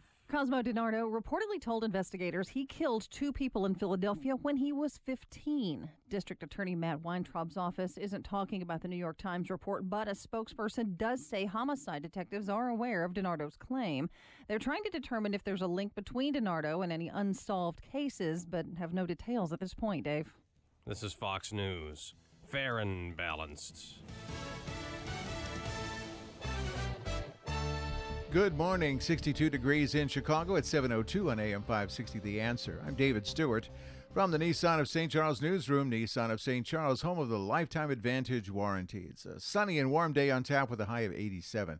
Governor Rauner calling on the legislature to send him the education funding reform bill they passed so he can issue an amendatory veto. Rauner opposes what he calls a bailout for Chicago teachers' pensions. He says he'll cut that part out once lawmakers send the bill to his desk. Why are they sitting on that bill? They want to threaten to hold up school funding so schools don't open this fall to try to force a pension bailout for the city of Chicago on the backs of Illinois taxpayers. Under the bill as it stands, most school districts would get more money. Governor Rauner's staff shakeup continued when he had to fire his newly hired body man, the person in charge of accompanying Rauner every day. Ben Tracy was fired because his social media pages included racially insensitive, homophobic comments. Flooding continues to wreak havoc in the northern suburbs. The Fox River crested last night around 2 feet above flood level at the Algonquin Dam. The water could stay at the elevated levels for a couple of days. Chicago Cardinal Blaise Supich wants tougher gun controls In order to combat violence in the city, he told the City Club of Chicago that everyone must band together to call for gun control legislation. Cook County judges will soon be required to set affordable bond amounts for defendants who don't pose a risk to the public. Chief Judge Timothy Evans says defendants should not be sitting in jail awaiting trial because they lack the funds to secure their release. This new policy goes into effect in September. In sports, Cubs hung on to beat the Braves 4-3 yesterday. Same two teams meet again today. Sox welcome the Dodgers to guaranteed rate field, and the Sky travel to Seattle to face the Storm. The news and service of Burger King breakfast. Right now at participating Burger King restaurants, you can get 2 croissant breakfast sandwiches for just $4. That's 2 croissant breakfast sandwiches for just $4. It's breakfast on a light, flaky croissant. Only at Burger King. Price and participation vary. Restrictions apply. AM 560 News Time 7:04. Traffic in 2 minutes on AM 560. The Answer. This is a crime warning for home and property owners. High property values have created a devastating crime called title fraud. Thieves are targeting homes in your area. Take it from this retired FBI agent. Home title fraud is when a thief steals your identity and transfers your home's title to his name. Once he controls your title, he can take out a loan and stick you with the payment. He can change title so he inherits your home. He can even sell your home and evict you. Title insurance doesn't protect you. Neither does your bank or identity theft protection. I protect my home with Home Title Lock, and you should too. Home Title Lock forms a virtual perimeter around your home's title. The instant it detects activity to your home's title or mortgage, it's on it, helping to shut it down. If you own a home or property, get Home Title Lock. And to be sure you're not already a title fraud victim, get your home's title history, a $60 value, free with sign-up. Visit HomeTitleLock.com and use promo code DEFEND. That's HomeTitleLock.com, promo code DEFEND. Home isn't just a place, it's a feeling. Whether you're at home, your business, or online, ADT helps keep you safe with security systems, home automation, alarms, and surveillance, so you can feel at home wherever you are. Go to ADT.com to get that feeling. ADT, home, safe home. Hi, I'm Jay Farner, CEO of Quicken Loans. Every day people ask me, can I still take advantage of today's low rates? Is it still a good time to refinance? The answer is yes. Now's a great time to call Quicken Loans at 800-QUICKEN. The rate today on a 30-year fixed-rate mortgage is 3.99%, APR 4.19%. Call us today at 800-QUICKEN or go to QuickenLoans.com. That's 800-QUICKEN. Call for cost information and conditions. Equal housing lender. Licensed in all 50 states. NMLSConsumerAccess.org, number 3030. 7:06 from the Alarm Detection Systems Traffic Center. Here's Jim Talamonte. Thanks, David Edens. Inbound delay starter on Pratt. It's 26 minutes. Lake Cook to Montrose, outbound 22. The inbound Kennedy runs 32 minutes. O'Hare to downtown, 15 from Montrose, 13 in the Express. Outbound 18 to Montrose, 35 to O'Hare. Inbound Eisenhower, heavy, 17th all the way in. It's 53 minutes. Thorndale to downtown, outbound 42. Inbound Stevenson, 58 minutes, 3:55 to Lakeshore Drive, outbound 47. Ryan, 27 minutes, 95th to downtown. I-57, 25 minutes, I-80 to the merge. Bishop Ford, 15. Tri-State southbound heavy, 176 to 60. Northbound delays are heavy, 111th to the mile-long bridge, and it's jammed from the Stevenson to the Grand Avenue curve where a crash has the shoulder blocked. Spot Adams Tollway, Little Heavy, Manheim to the Tri-State, Reagan Tollway, Stop and Go, Naperville Road to 53, and Myers to the Eisenhower. Veterans Memorial slows 75th most to the way to Roosevelt. The Army Trail toll to 290. 8094 westbound slow from before Grant to Klein. Flood-related closures remain across the northern suburbs. Traffic answers when you need them most. I'm Jim Talamonte on AM 560. The Answer. And now your forecast, a service of aircomfort.com, providing the right climate for business since 1935. Here's meteorologist Kevin Snyder. A mostly sunny day, high 86, then becoming partly cloudy with a late-night shower or thunderstorm in spots tonight, low 71.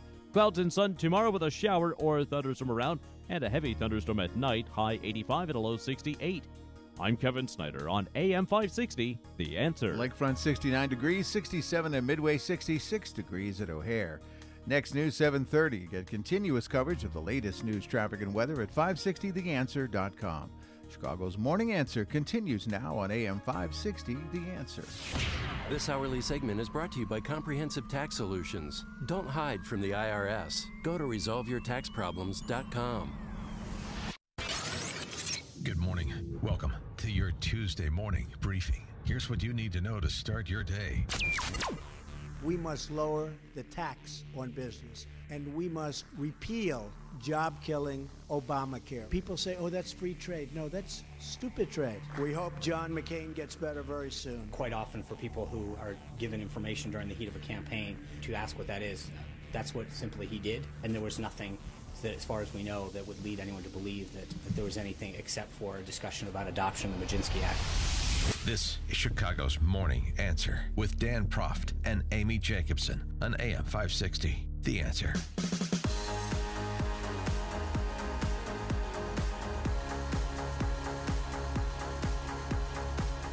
Good morning, Dan and Amy. This segment comes with a warning. All right. Okay. For adult baby Trump supporters whose ears and sensibility are so delicate that they cannot handle any negative news, any contextual information about President Trump, you're going to want to turn off your radio, like a text from 219. Uh-oh. 4 in 10, talking about the survey that finds 4 in 10 Americans favor impeachment of Trump. 4 in 10. Back to loaded polls, huh? Rush, Hannity, and even Mancow, for Christ's sake, mentioned how skewed that 36% poll is. And then he said, I'm listening to the score until 9 a.m. when a real conservative speaks. So you can imagine how devastated I am. It's fine. Are you going to be okay? Yeah, I'm going to power through it like Hillary would. You know, okay. Because as a fake conservative, Hillary is my intellectual North Star. I would never call you a fake conservative. No. For some Trump supporters, if you're not regurgitating press releases from Trump, and this was the case in the campaign too, if you're not only singing praises, if you're offering any critical analysis, then you're a faux conservative, you're treasonous, you're a traitor. You should be beheaded, basically, executed, right? Yeah. Well, or at least imprisoned, maybe Gitmo. So that's it. So I want to get to this, and the point is to provide context. I don't obsess about polls; they're snapshots in time. Some Trump supporters do. The president sometimes does. I think to his detriment. I think it's silly. So you address it. That's what you do. You confront issues head on. But I know some Trump supporters can't handle that. So I try to be sensitive to that. The Monmouth University poll finds a couple of things, as I mentioned. 4 in 10 currently support impeaching Trump 6 months into his term, but also that the numbers in terms of concern about Russian influence, the numbers in terms of the president's job rating from this surveying outfit, Monmouth University, have not moved in the last 2 months. So the piling on about Russia is not moving the numbers. You've perhaps reached your ceiling, memo to CNN and MSNBC. Interestingly, Bloomberg National Survey, and the point of raising these issues of the numbers is to explain the divide, to highlight the divide in this country. Okay. This is for adults, though. All right. Conversation. A whopping 89% of respondents in a Bloomberg National poll who say they voted for Trump say he's doing a fine job as commander-in-chief. The survey tracked 1,001 U.S. adults. His unfavorables have risen a little, which is natural because he's from before he took office, because now he's in office and doing stuff and dealing with stuff, so that's inevitable. But his base is not leaving him, is the point. Right. No matter what he tweets and how often he tweets. The voters who voted for him are not leaving him. And when you have the other side represented by, for example, Congressman Mike Quigley, who's my congressman. Yeah, he was. You remember him from our gang with Spanky and Alfalfa, and there was Mike Quigley. Yeah, he came to our school in jeans and a T-shirt. Yeah. That's what you should do if you're a congressman. Well, come on. He's trying to be cool so he can get Darla to go out with him. Mike Quigley had this to say about contacts with Russians. Listen to this. I think you're seeing a clear pattern of people in the Trump campaign coordinating with Russians. And I think what we're learning with the Trump Jr. meeting is when you meet with any Russians, you're meeting with Russian intelligence and therefore President Putin. Wow. Any Russian you meet with is by definition Russian intelligence and by extension Vlad Putin. Any Russian. Yeah. Well, I just found out, through DNA or Ancestry.com that I'm 8% Russian. So you right now are meeting with Putin. We've had chess master and human rights activist Gary Kasparov on the show many times, who is Russian, and he's a Putin critic, of course, because he's a proponent of human rights and individual freedom. So I just want to understand from Congressman Quigley, that deep intellect, if that constitutes us colluding with the Russians to rig the election. I don't know. It does. I mean, I think everything does. Any Russian you meet with. So that's how unserious the left is. That's how unhinged they are. And the response, by the way, from Trump supporters shouldn't be to be equally unhinged in the opposite direction. It should be to present the unhinged on the other side and present thoughtfulness on our side. Like, for example, a Russian studies professor, Stephen Cohn, from Princeton and NYU, who makes this point, as he has made numerous times, about this whole saga over the last 6 months. What Clapper said about Russians, that they're genetically disposed to do us in and be evildoers, is, of course, a form, I guess, of racism. I mean, like saying, Jews are genetically disposed to cheat you financially, and blacks are this, and the Irish are that. This is something that we wouldn't tolerate. And nobody protested. I think he said it on NBC or someplace. He said, "Yeah, nobody protested."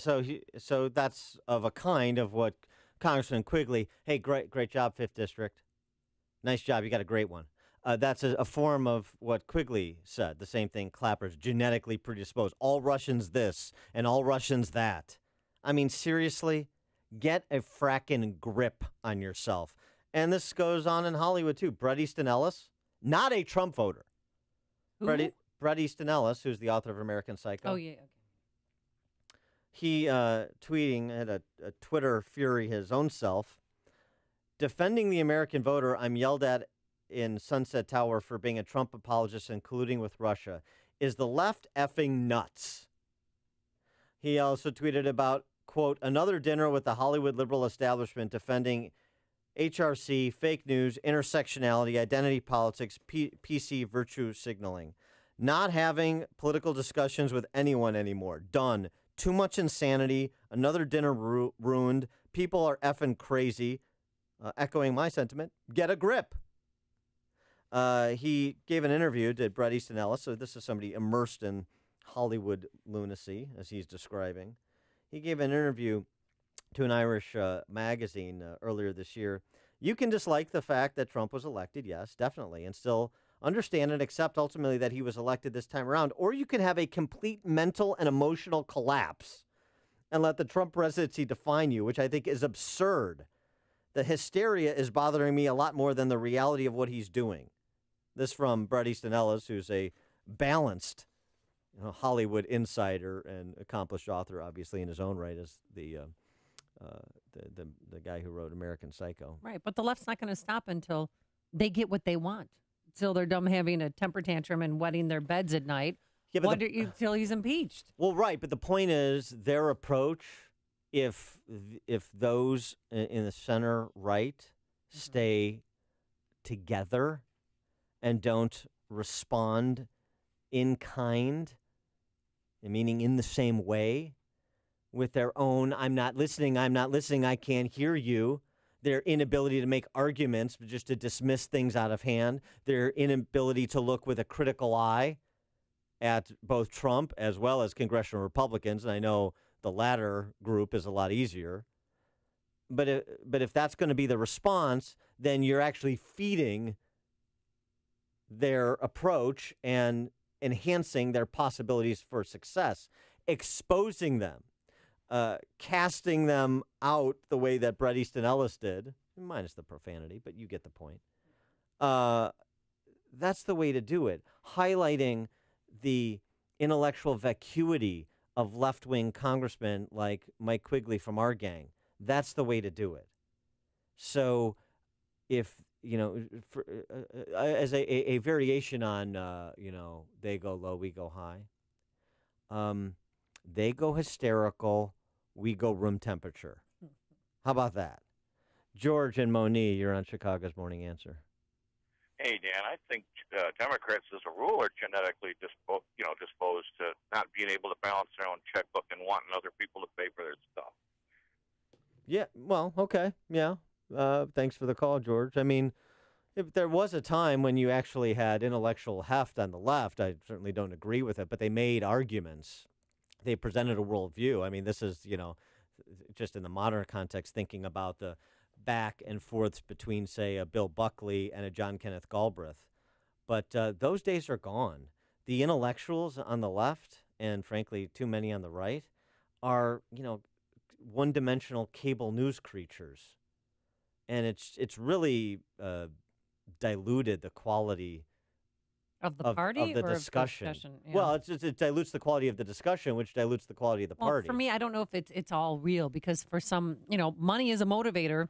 If you're hard line on a certain policy or a certain agenda, and so they're not going to sway from that because they want to keep making their money. So when you see these certain people on the left and the right just hammering home their ideas constantly, you just wonder if that's an act or if that's real. Well, I mean, here we go again.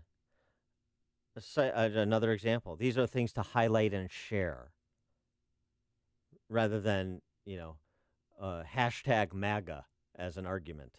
Okay? Psychiatry professors from several Ivy League universities argue Donald Trump is unfit for the presidency. They're calling on Congress to take lawful steps to remove him. The power of the presidency has accentuated Mr. Trump's failings with devastating effects. His psychological isolation, including his tenuous relationship to reality, has led to the dangerous isolation of the United States from the rest of the world. This is a psychiatric diagnosis, really? I mean, how politicized science has become, right? The letter is signed by Harvard professor Judith Herman, Columbia lecturer Robert J. Lifton, Yale professor Bandy Lee, University of California professors D. Mossbacher and Nanette Gartrell. And this letter has been sent. So you've got a bunch of Ivy League and West Coast psychiatric professors saying he's unfit for office based on their distant diagnosis of the President of the United States. That's something to share.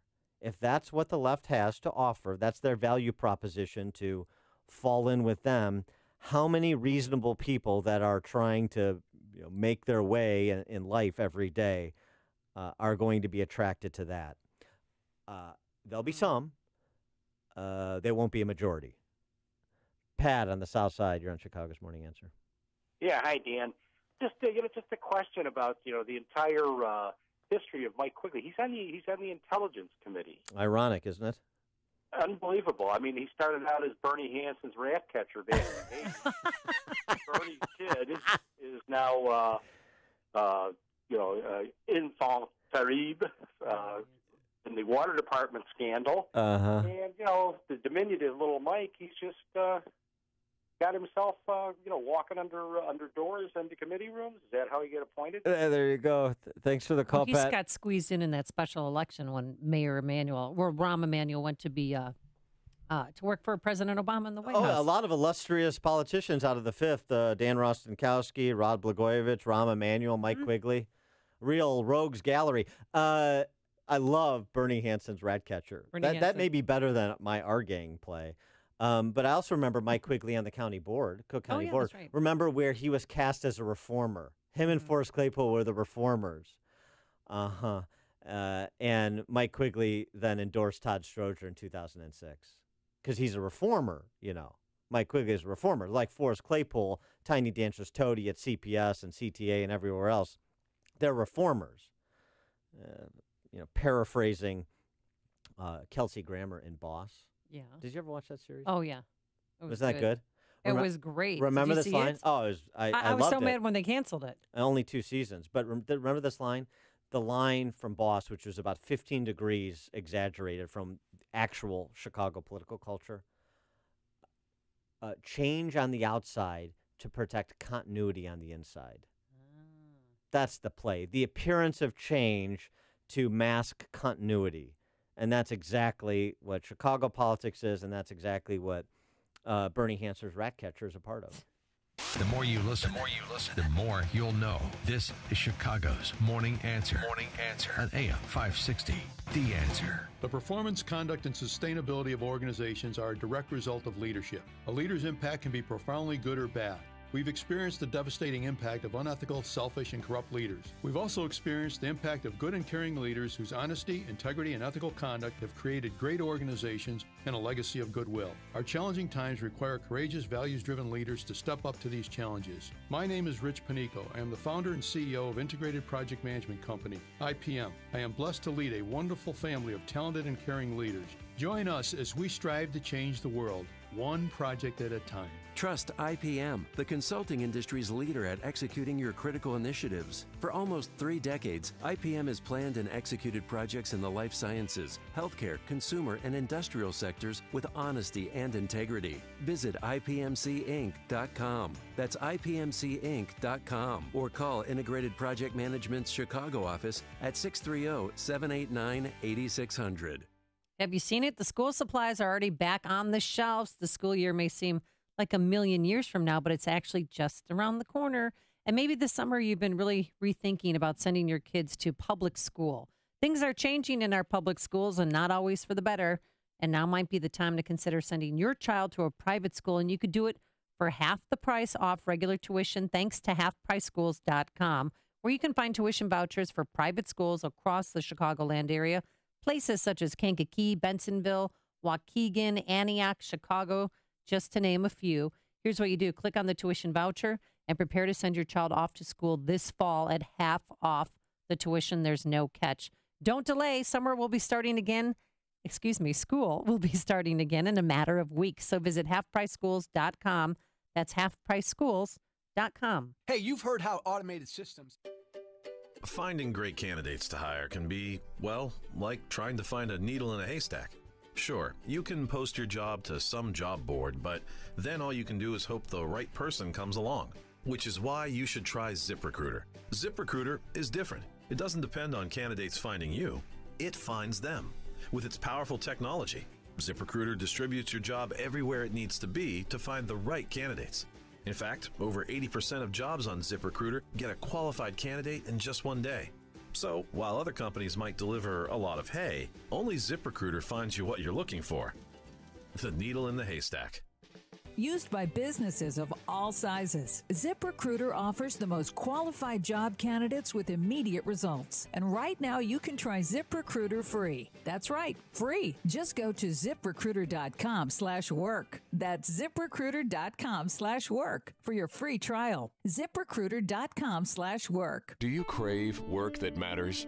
20 years ago, Bob Buford's book, Halftime, took business leaders from success to significance in their work. That book started a movement and the Halftime Institute. Now, from Institute CEO Dean Nawalny comes the next new powerhouse book, Trade Up. Building on Bob's legacy, Trade Up shows marketplace leaders how to not just make money, but make a difference. If the word smoldering discontent describe you, then trade up. Go to halftime.org. That's halftime.org. The backyard's looking great, Rob. Thanks, man. I was planning on adding a deck, too. Know any good contractors? Why don't you just ask Home Advisor? Home what? HomeAdvisor.com. You just tell them about your project and they match you with local pros that can do the job. Nice. Now, how much does it cost? Oh, Home Advisor's totally free to use. Plus, you can read customer reviews, check pricing, and book appointments for free. What's the website again? HomeAdvisor.com. Or just download the free Home Advisor app. Home Advisor. Balance of Nature's fruits and veggies. I've been on vitamins, I've been on all kinds of supplements, but nothing has come close to your product. The difference between before I started the product and afterwards is like night and day. I do have more energy, and that was what I really was after. I get all these benefits. It's wonderful. I had no energy at all, and I thought, how can I live this way? I do one little chore, and then I have to sit and rest. And I find that I get through the day pretty well, and I really have more energy. I look in the mirror and I say, I think I feel more alive. I think I look more alive. Take Dr. Howard's Health Challenge and find out how to get 2 free sets of fruits and veggies. We'll even ship them to you free. Call 1-800-2468-751. That's 1-800-2468-751. Or go online to balanceofnature.com. Use promo code Chicago. Yes, indeed, summertime. Another hot one. Wait, gonna be a little bit cooler today. Back to hot, gonna be windy. Maybe a thunderstorm mixed in for good measure. Up and down and up and down. The climate is always changing. Your company's heating and cooling system really gets a workout in Chicagoland.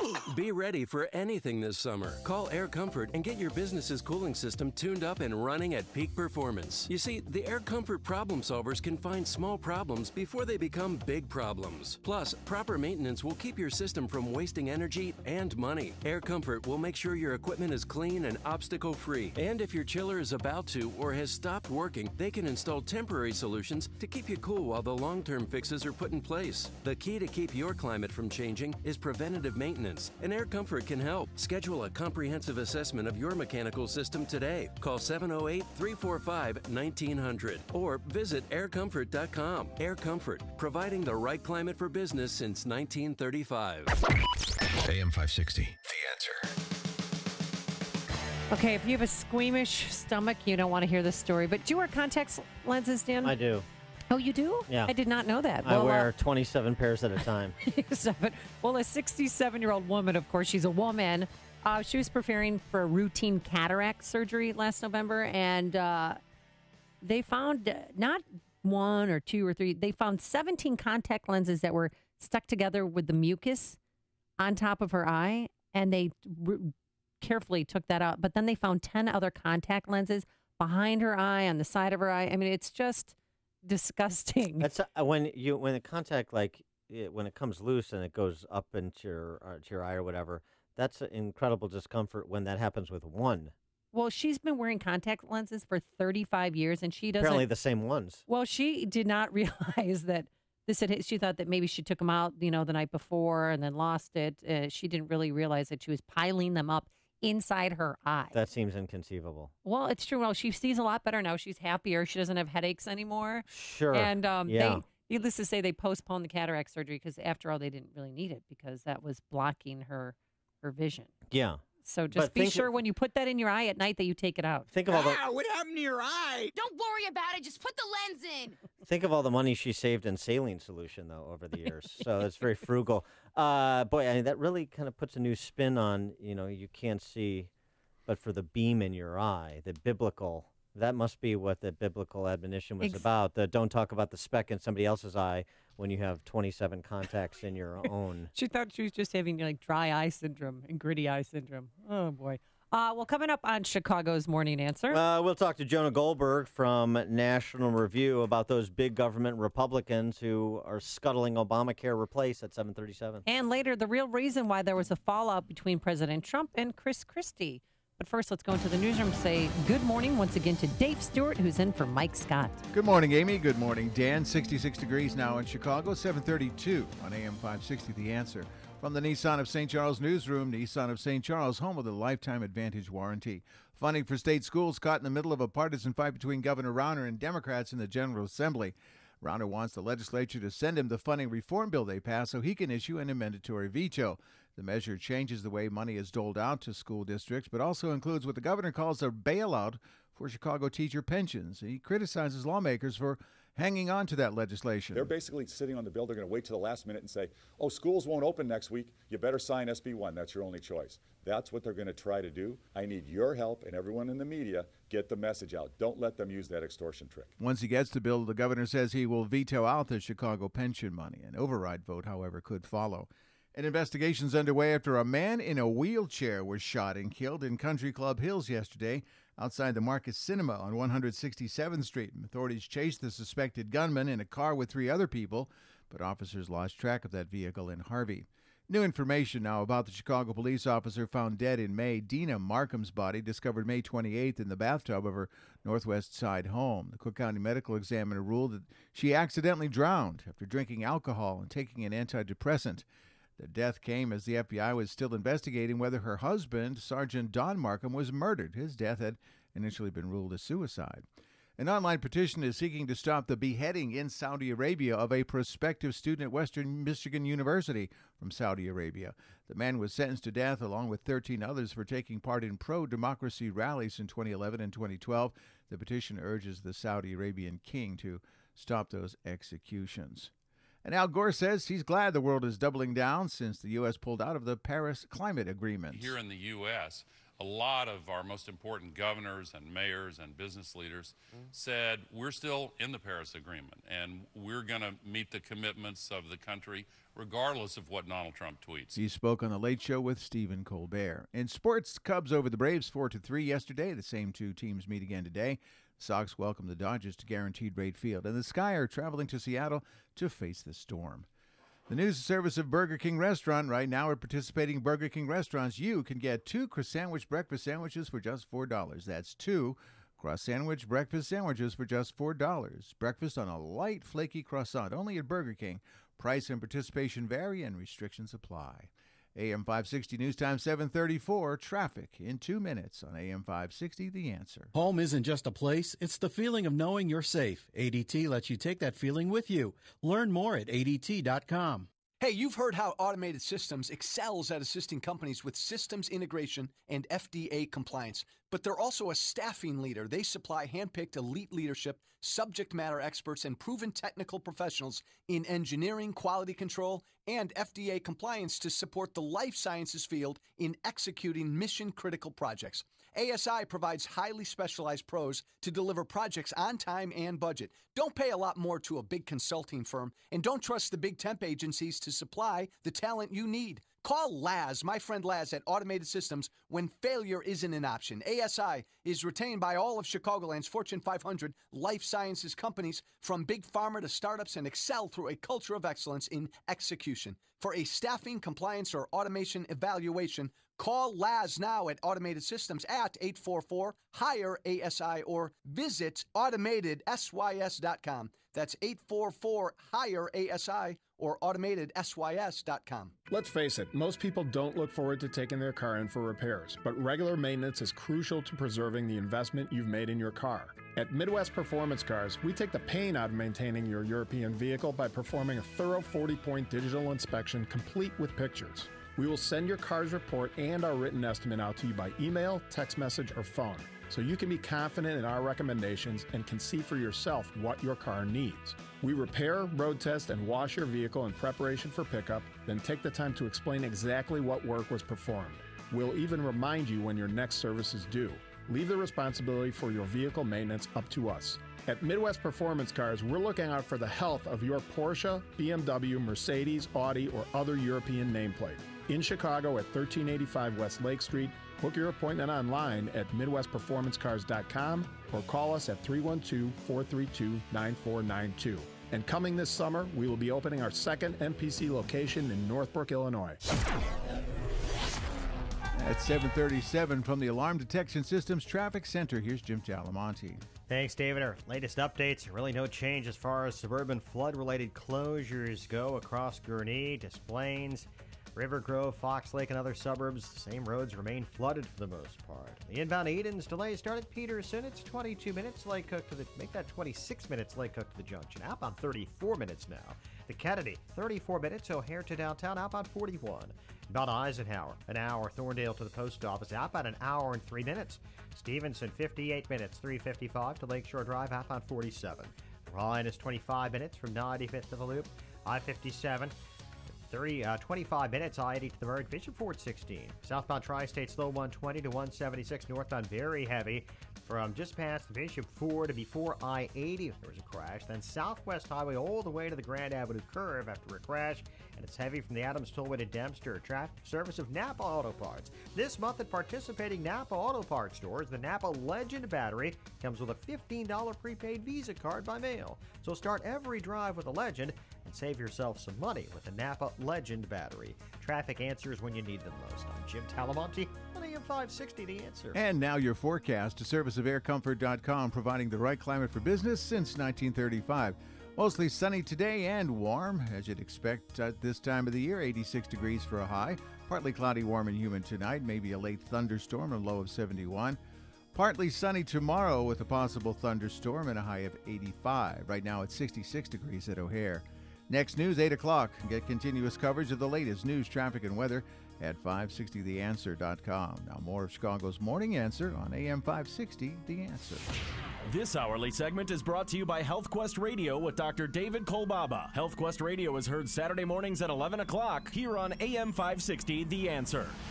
Let freedom ring this afternoon at 2 with Sean Hannity, right before Joe Walsh at 5 on AM 560, The Answer.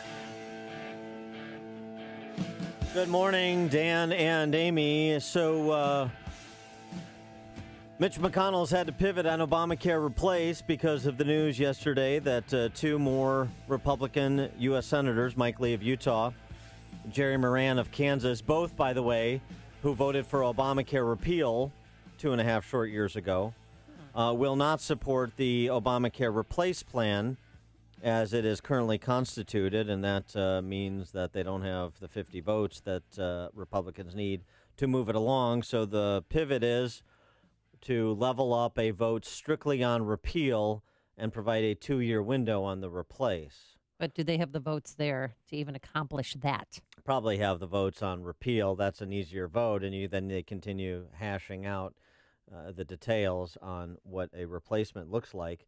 How just a straight repeal will ultimately work, though. Are we going to then unwind all of the Obamacare taxes and regulations and go back to a pre-Obamacare health insurance market? That's not going to be as simple as it sounds. And it's interesting because as that was happening, Trump was kicking off his Made in America tour yesterday and offering this in terms of his policy focus. But for our nation to really prosper, we must lower the tax on business, one of the highest in the world, and we must repeal job-killing Obamacare. We have to do that. Yeah, record skip on that last part. And in terms of job killing, the description of Obamacare as job killing, this is consistent with a survey just a couple of weeks ago of small businesses, the real job creators in this country, that was done in conjunction with the Mercatus Center, George Mason, which finds Obamacare costing about 250,000 jobs. So the jobs connection to Obamacare, in addition to the discussion about the quality of health insurance, the utility of the health insurance in terms of you have health insurance, but you can't afford the health insurance you have because of the deductible and the premiums and so forth. But the jobs piece of it as well. And so I guess the question becomes, particularly with Republicans who've may cast an easy vote without controversy for Obamacare repeal in the past and may be willing to do so again in the present, but are a little tepid when it comes to replace. What is the greater threat to free society? What is a greater threat to a Trump presidency? Is it Trump's own brand of populism, or is it big government republicanism? And for an answer to that complicated question, we have to bring in somebody very, very bright. And we've got that person. He's Jonah Goldberg, National Review columnist, author of a number of excellent books, including Liberal Fascism and The Tyranny of Cliches. Jonah, thanks for joining us again. Appreciate it. Hey, it's great to be here, Dan. Thank you. And so what about that question I posed, Trumpian populism or big government republicanism? Isn't there option 3 of sweet meteor of death? Maybe. Look, I mean, the problem with Trumpian populism is that the founders set up a system designed to make it very difficult for populists of any kind to ram through stuff and make it law. I mean, that was what Madison had in mind. The founders believed that even a passionate majority was a dangerous faction. And so the whole system is set up to slow things down for people who can't reach outside of the confines of their own base, essentially.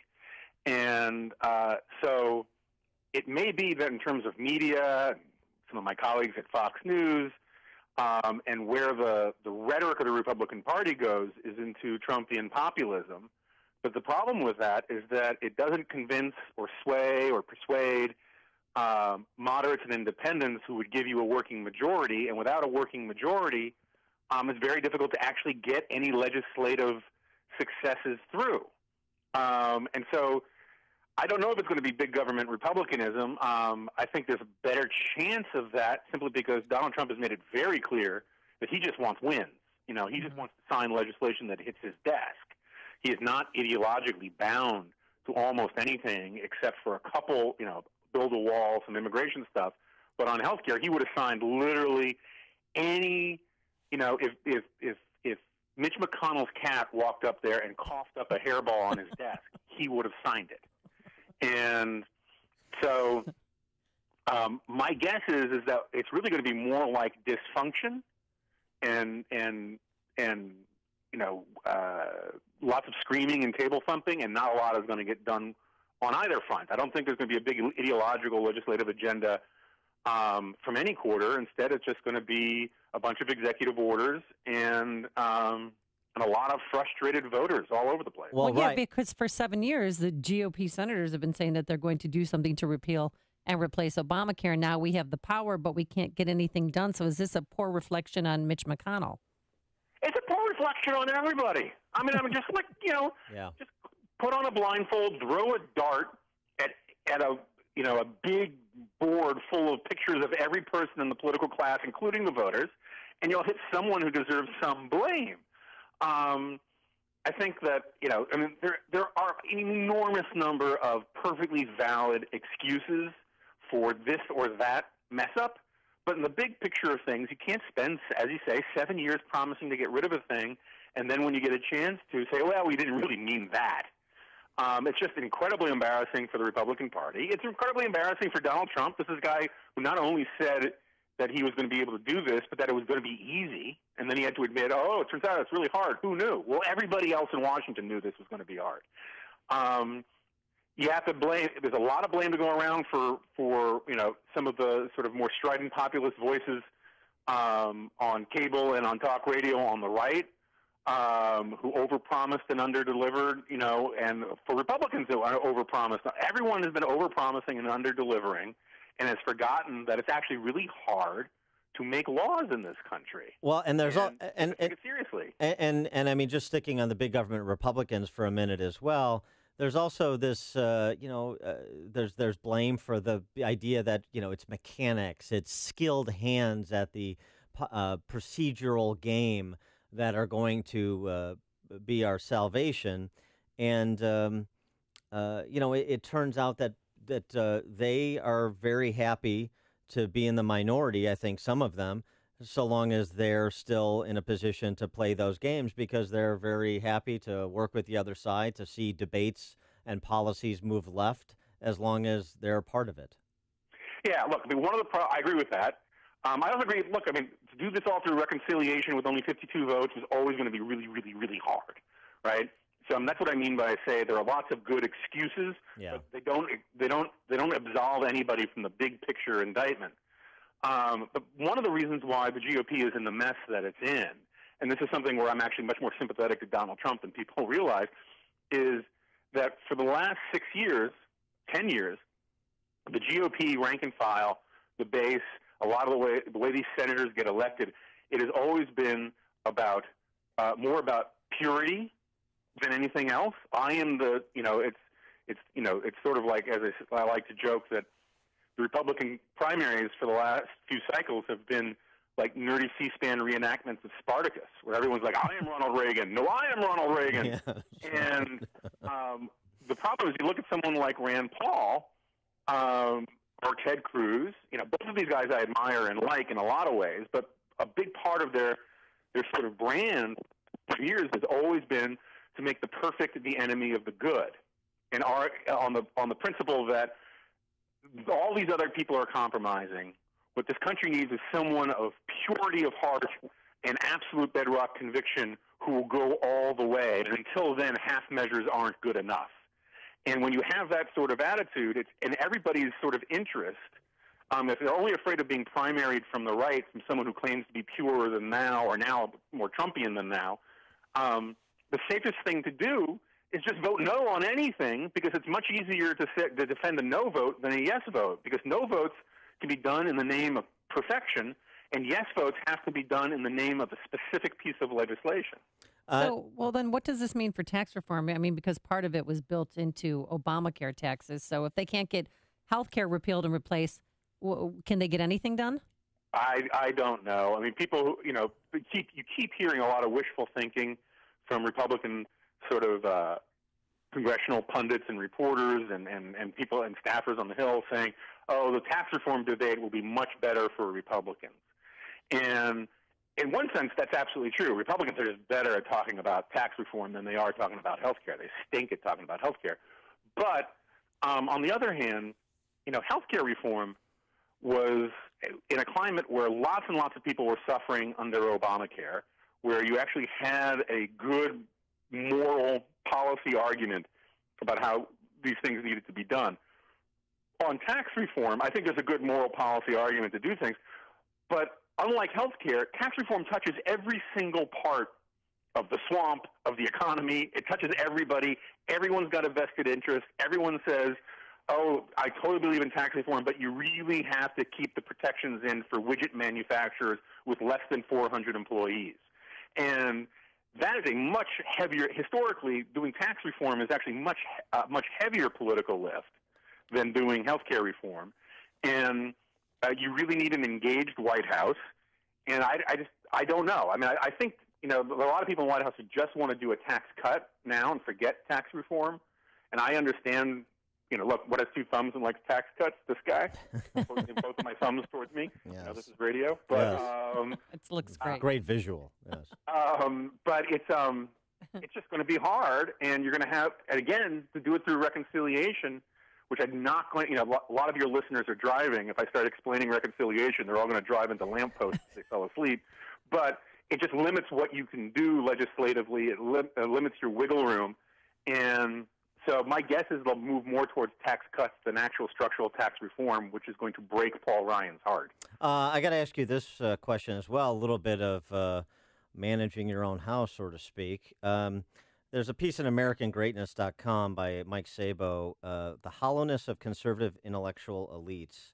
And he picks up on an interview that Arthur Brooks over at American Enterprise Institute recently gave to Ben Domenech, and uses that as an example of what the problem is coming from conservative intellectuals. Saba writes, in order to craft a solid basis upon which a statement can take a stand, intellectuals should develop policies that are informed by the actual concerns of citizens, not upon the pet theories and theoretical concerns of their donors that are abstracted from the everyday lives of average citizens. He essentially says that, the free market's been great for the U.S., but abstract language pitched from graduate seminars about Ludwig von Mises are unhelpful. How do you respond to what responsibility conservative intellectuals have for the state of affairs?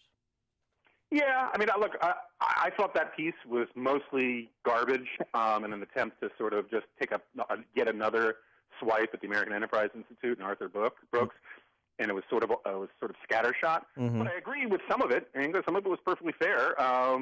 There is a problem on the right of talking about, abstract principles and all of the rest. I personally like talking about abstract principles. That's part of my lane, and me too. I know. I'm happy to defend that lane. But what I do think is, and the problem is that dealing with the actual needs of voters has to be downstream of your principles, right? I mean, if this is something I think a lot of people don't get, is that, of course, I think my principles are absolutely right and everyone else's are wrong to one extent or another. If I didn't believe that, they wouldn't be my principles. It's logical. And I think there are so many conservatives who have gotten to this place where they just want to they just want to say the words, right? They know they have to say certain magic abracadabra words about liberty and justice and all that kind of stuff, but they actually don't understand what they mean or how they're applied in the real world. And one of the problems that you get particularly on the right, is Republican politicians have forgotten how to tell stories. Stories are how we understand things. Every important lesson in your life has a story with it. Reagan only basically the only way he communicated ideas was through stories. And I think that one of the things that Republicans and policymakers really need to do is figure out how to line up their principles with the stories of real Americans, because that is a way you persuade real Americans to understand where you're coming from. And instead, it's part of this sort of I am Spartacus thing about purity. Everyone sort of says, I'm more committed to these 7 principles or these 9 principles or whatever it is. And the problem with that is that once you start a party down the road of saying our leaders are only going to be the ones who are most pure, you've gotten out of the business of persuasion. And you're setting yourself up for falls, too. You're setting yourself up for falls. I mean, look, I love Ronald Reagan. I thought Ronald Reagan was put on this earth to do 2 things, chew gum and kick ass. But what people, what people forget about Reagan, I mean, by all means, he had principles and he was dedicated to a philosophy and all that, but he was also just a really good politician. And we've gotten into a place where we actually don't want, because of this populist moment, really good politicians anymore. We want, or until Trump came along, we wanted people who,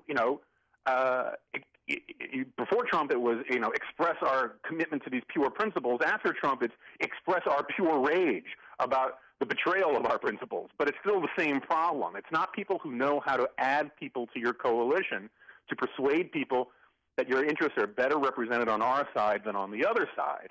But one of the reasons why I thought that piece of American Greatness was so unfair and silly is that the various scholars of the American Enterprise Institute, they're in the weeds. They're not talking about von Mises. No, that's right. I wish they were. I am, but most of them aren't. They're talking about really granular, nitty-gritty stuff about how to do everything from paid parent leave to cut payroll taxes, to figure out problems for the homeless.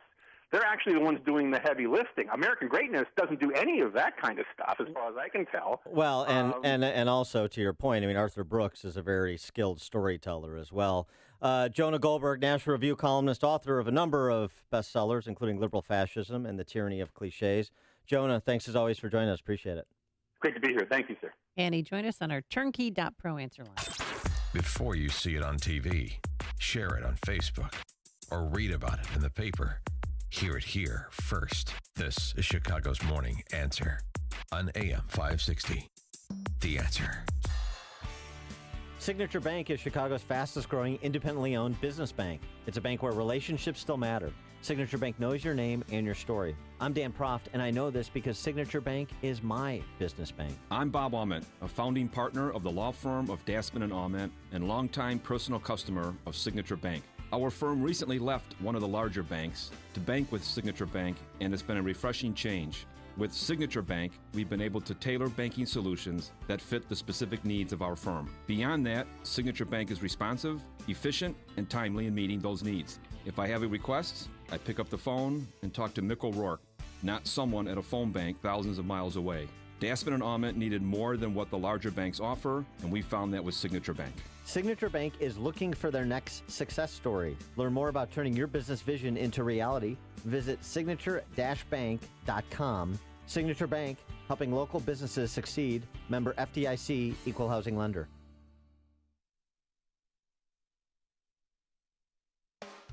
If you did not purchase health insurance coverage during the 2017 open enrollment, I can help you purchase a PPO health insurance plan at any time during the year. This is Tom Marabali, your health insurance advocate and independent producer for Blue Cross Blue Shield of Illinois and other health insurance carriers. If you are between the ages of 19 and 64, you are automatically paying for maternity coverage whether you want the coverage or not.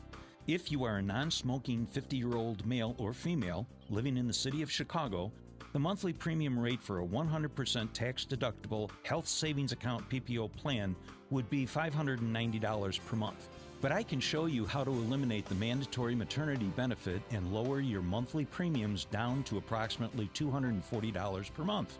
To see if you qualify or for more information, call me, Tom Marabali, at 630-863-3477. That's 630-863-3477.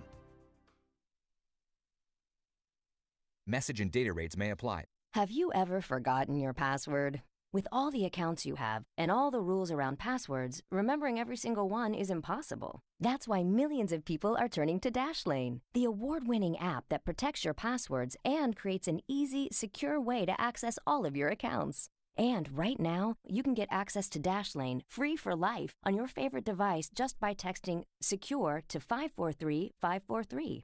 Over 6 million users manage their passwords with Dashlane. Over 6,000 companies trust Dashlane. And over 70,000 reviews give it a 5-star rating. But the only number that really matters? 0. Because that's how many times you'll forget your passwords using Dashlane. With Dashlane, your passwords are never misplaced and never forgotten. Simple, safe, secure. Unlock free access to Dashlane on your favorite device for life right now. Just text SECURE to 543-543. That's SECURE to 543-543. You love your pet, and they love you. They trust you to care and watch over them, so when they get sick, take the pet out of Petrified and bring them to Merrick Animal Hospital. Merrick is the place of the fear-free vet visit. Dr. Hosek and his staff strive to make your pet's exam as stress-free as possible. They use calming pheromones, tasty treats, and sedation as needed. And for the feline owner, they have a cats-only exam room. Merrick Animal Hospital is on Ogden Avenue in Brookfield, 1 mile east of LaGrange Road, serving the community for over 80 years. Don't miss your chance to meet the doctors, staff, local pet businesses, and veterinary product companies at a block party, Saturday, July 22nd from 1 to 5. There's free food, raffles, bounce house, and face painting for the kids. Well-behaved pets are welcome. For a limited time, new clients get your first exam free, a $49 value. Call 708-485-6500, 708-485-6500, or visit brookfieldvets.com. That's brookfieldvets.com. It's news, opinion, insight. It's AM 560, The Answer. WIND, Chicago. Let Obamacare fail. I'm Dave Anthony, Fox News. That's what President Trump tweeted the morning after the revised Senate plan to replace it lost the support of 2 more GOP senators. The president also wrote, "We were let down by a few Republicans and all of the Democrats." Fox's Rachel Sutherland live in Washington. Dave, now that Minority Leader Mitch McConnell has pulled the plug on the revised health care plan, Senate Republicans are talking about a repeal-only bill. Senator James Lankford says Republicans could use a process called budget reconciliation to take apart the Affordable Care Act with a simple majority vote. We don't have enough votes. We have to have 60 votes to be able to do a full repeal of Obamacare. An Obamacare replacement would come later after lawmakers finish dismantling President Obama's signature achievement. Dave. And Rachel, no word when Majority Leader McConnell would go forward with that vote. In the House, Republicans have unveiled a budget blueprint for the next 10 years that would include big increases to military spending like President Trump calls for, and some spending reductions in domestic programs. It also sets the stage for the Republican attempt at tax reform later this year. The Trump administration has again certified Iran is complying with the nuclear deal. Kind of. Fox's John Decker live at the White House. Administration officials announced the certification while emphasizing that they will toughen enforcement of the deal and apply new sanctions on Iran for its support of terrorism. President Trump has been critical of the deal brokered by President Obama.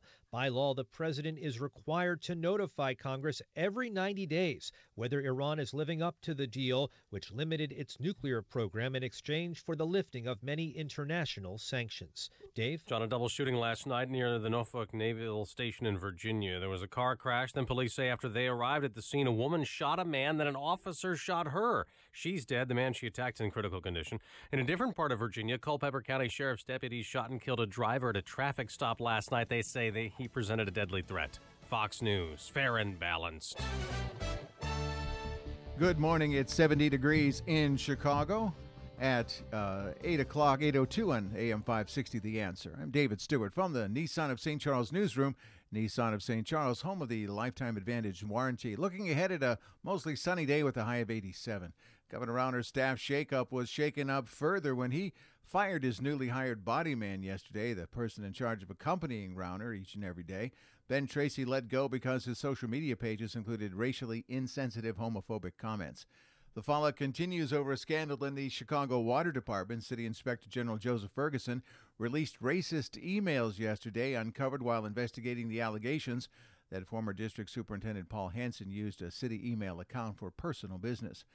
Flooding continues to be a problem in the northern suburbs. The Fox River did crest last night around 2 feet above flood level at the Algonquin Dam. but the water could stay at the elevated levels for a couple more days.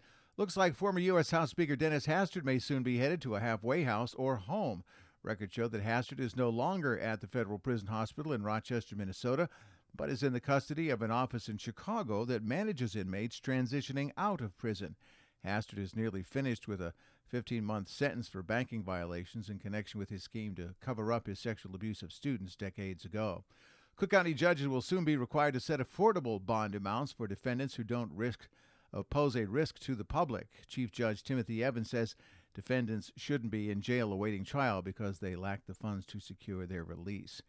In sports, Cubs and Braves again today. The Cubs beat the Braves yesterday 4-3. The Sox welcome the Dodgers to Guaranteed Rate Field. The news, a service of Staples. Staples knows when the only printer in your office that's not out of ink is 3 flights up that it's time. Staples has great prices on everything you need to print, like buy one HP ink and get the second at 30% off.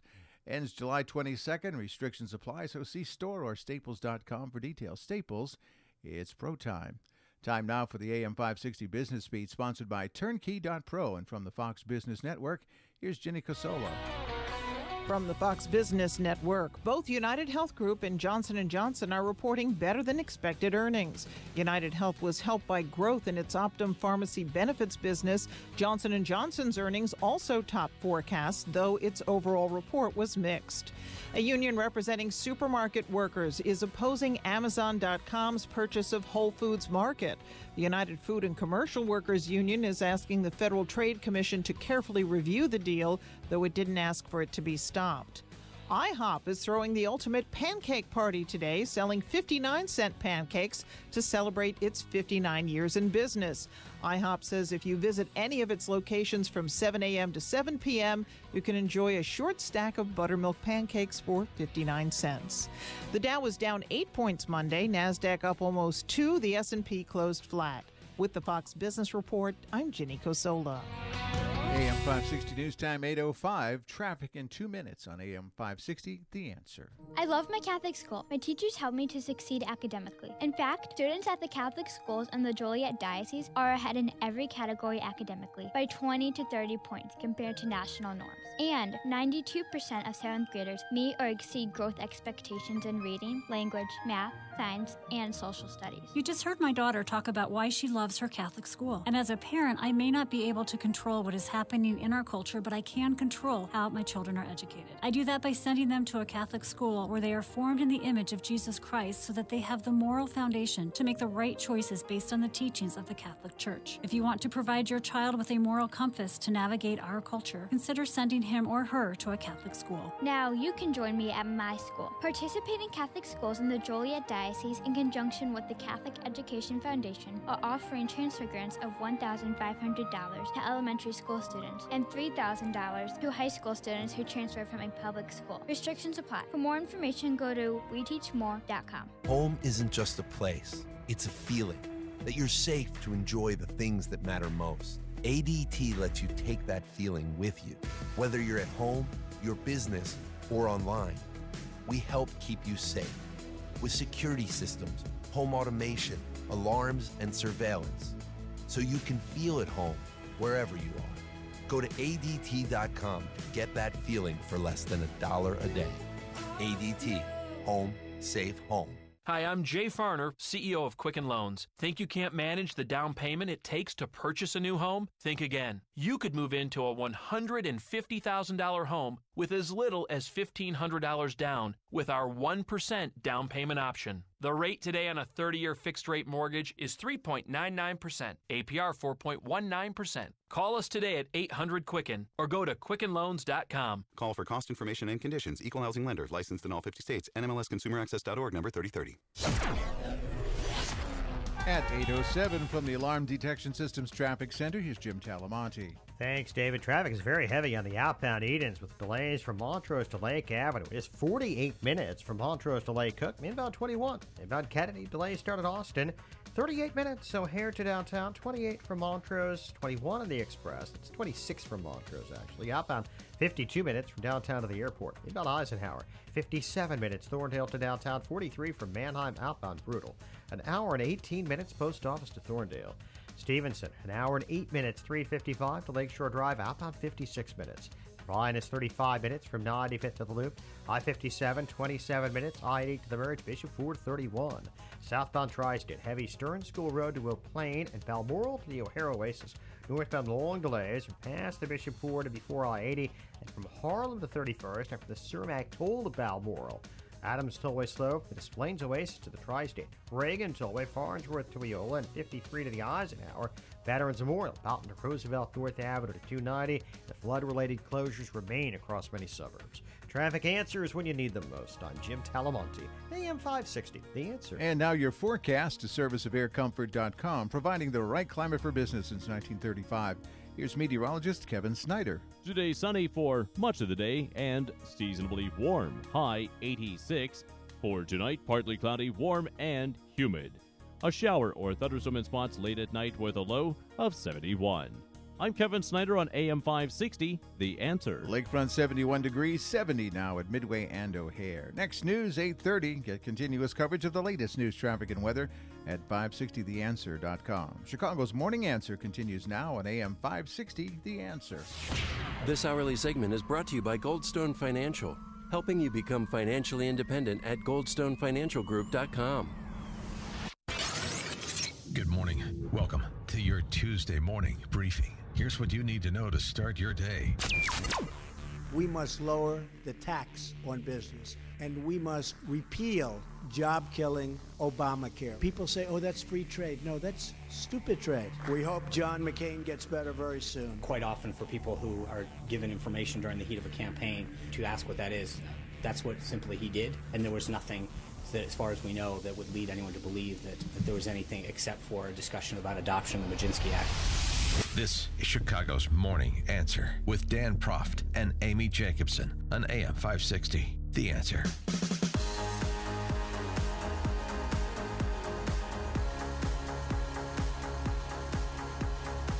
Top of the morning, Dan and Amy, and these texts are great. This is exactly why, Amy, you don't try to please everybody. Just do the best you can and do what you think is right. And let the chips fall where they may. And remember what Mary Tyler Moore said, what people think about you is none of your business. Oh, yeah. Remember that. I always remember what Mary Tyler Moore says. I know why. It stuck with me. But yes, what do you have? For our Jonah Goldberg interview, a lot of reaction to our Jonah Goldberg interview last hour. From 847, great interview. From 708, boring. So you can't bridge that gap. You either like it or you don't. And then from George in Elk Grove, I don't know what the hell you and Jonah were talking about, but I hope I'm getting smarter by listening. So, it's going to be a mixed bag out there. Yeah. So do what you think is right, make a case for it, and, deal with the public reaction, which is good advice for Governor Rauner on the issue of school funding that he has taken up yesterday, calling on the Senate, translation, Mike Madigan, calling on Chicago Democrat bosses, the Shetland people in charge of our state, to release SB 1, the school funding bill, so that he may take it up and do what he going to do. He's going to make it do what he do, baby, like Ray Charles, and that is probably to mandatorily veto it so that there's not a Chicago bailout, and this was the argument that took place yesterday in the public arena. And he was great because he sounded tough, he sounded strong, and it's the best I've ever seen Governor Rauner. Chicago will not get the money. Decatur is going to get the money. And you know how much more money Decatur teachers and students are going to get? $1.6 million per year. Think about that. I'm thinking about it. I am. I'm still processing it. But superintendents and Dem legislators. Yeah, they all, well, here's your Democratic legislator. Who's your girlfriend name? Oh, Melinda Bush. There are 268 districts that get more money per pupil than Chicago does in this formula. Okay. Mm-hmm. Is this right? Is that correct? It's irrelevant. All right. Is this irrelevant? I mean, Melinda Bush is whistling past the graveyard because she's up in Lake County, and she can't be perceived as supporting legislation that bails out Chicago at the expense of Lake County schools, which is exactly what she's doing by supporting Senate Bill 1, as I'll explain in a moment. But let's hear from the superintendent. Yeah, they all gathered yesterday, superintendents from Barrington, Round Lake. Here's your superintendent from Barrington, Brian Harris. No district loses money. I can tell you from my district's perspective in particular, it was very important for us to make sure that there was no Robin Hood scenario going on. And up next to the lectern was Round Lake Superintendent Constance Collins. The current state funding model, Round Lake has lost over $18 million from 2012 through 2016. Right. So here's the thing, and this is why what that Barrington School Superintendent Brian Harris said is so absurd. Understand one thing about school funding in Illinois. The general state aid, the money that schools get from the state, is run through a formula that by definition is redistributive, meaning it takes from some and gives to others. There is no everybody wins scenario in redistribution. You're by definition taking from some and giving to others. Do you get that? So what the Democrats have said is, well, we're going to hold harmless the impact of the formula for a period of time. So we've got this other pool of money. So whatever money you'd lose under the formula, whatever money you'd lose under the formula, do you get it? Redistribution. Away from suburban school districts to Chicago to some downstate school districts. But whatever you'd get, we're going to make good on it so that you don't lose money this year, next year. You want to rely on a politician's promise in this state in perpetuity about your school funding in your community? Have you lived in Illinois for 5 minutes? You think that's a promise you can take to the bank going forward for time immemorial? Of course not. It's absurd. It's a scam. Yet another scam. Because everything, what's Prof's rule, every system in state government in Illinois is a Ponzi scheme. And this is another one. So understand that this is exactly what Barrington Superintendent Brian Harris said it isn't. A Robin Hood scheme. That's exactly what it is. And it's not a Robin Hood even necessarily based on need. It's a Robin Hood to prop up school districts like Chicago that are actually very well funded, but horribly mismanaged and produce not terribly prepared students at exorbitant prices. And that's the other part of the story that neither, unfortunately, the governor nor, of course, the General Assembly is talking about. How about connecting inputs to outputs? We've increased K through 12 spending over the last 25 years, oh, by the way, at like a 45-degree angle. And results are flat, if not declining, in certain school districts. Do the results matter? Or is just throwing more money at it? And as long as you're saying Decatur gets $1 million more, Chicago gets $215 million more, and this district gets more, and this district's held harmless, as long as the funding level stays the same or is enhanced, by definition, your school's getting better, those aren't the results. In this state, can we connect inputs to outputs? Well, the answer is no so far. Maybe that'll change. For more on this topic, we're pleased to be joined by our friend, State Representative Mark Batnick, who is a Republican from Plainfield. Mark, thanks for joining us again. Appreciate it. Hey, thanks for having me on. I'm not really sure how I'm going to top what you just went through there. Well, I mean, to me, the governor's having the wrong conversation. He's trying to outdo the Democrats when it comes to redistribution, rather than saying, wait a second, here's what this does, as I've described it. The hold harmless provision is a scam. It's redistribution is to rob the suburbs, to bail out Chicago. Here's what your school district would actually see happen in the suburbs without this phony baloney hold harmless provision that is fleeting. And here's what the property tax implications would be for your community to make up the difference in terms of what the formula would actually do to your school district. I know that's a couple of steps, but it connects dots and it provides the whole picture for people in a way that just playing the I'm going to spend more money than you're going to spend game doesn't. Well, look, I was actually at a school board meeting yesterday and listening to your little intro there. I mean, it's basic. This is really a scam on top of a scam on top of a scam on top of a scam. Chicago undervalues its properties. We've read many articles about that, but 30% of its parcels are in TIF districts.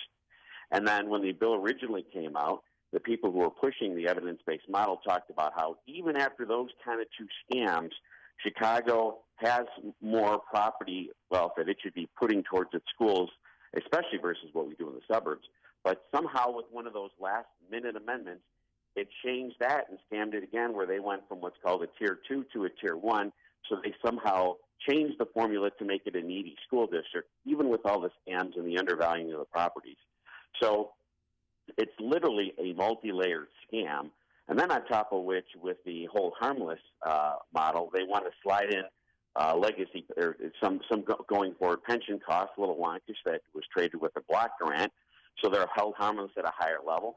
And then the scam on top of that is they're losing students, but they don't want to have the hold harmless based on students. They want to have the hold harmless based on how much money the school district got as a whole. So you got, 3, 4, 5 layers of scams there.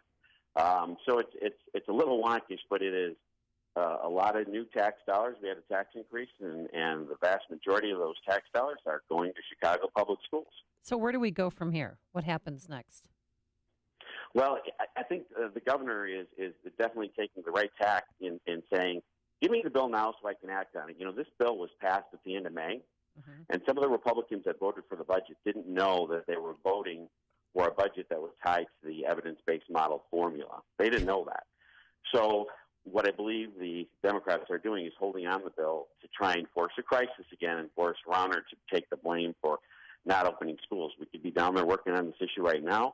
They could have sent that bill to him back in May or June, early June, so that he can mandatorily veto it or veto it, and we can move forward and try to come to some sort of agreement. But unfortunately, that's not how things work here in Springfield. Well, and this point needs to be emphasized again, that those who voted this up had no idea what the implications would be for their school districts. They had no numbers.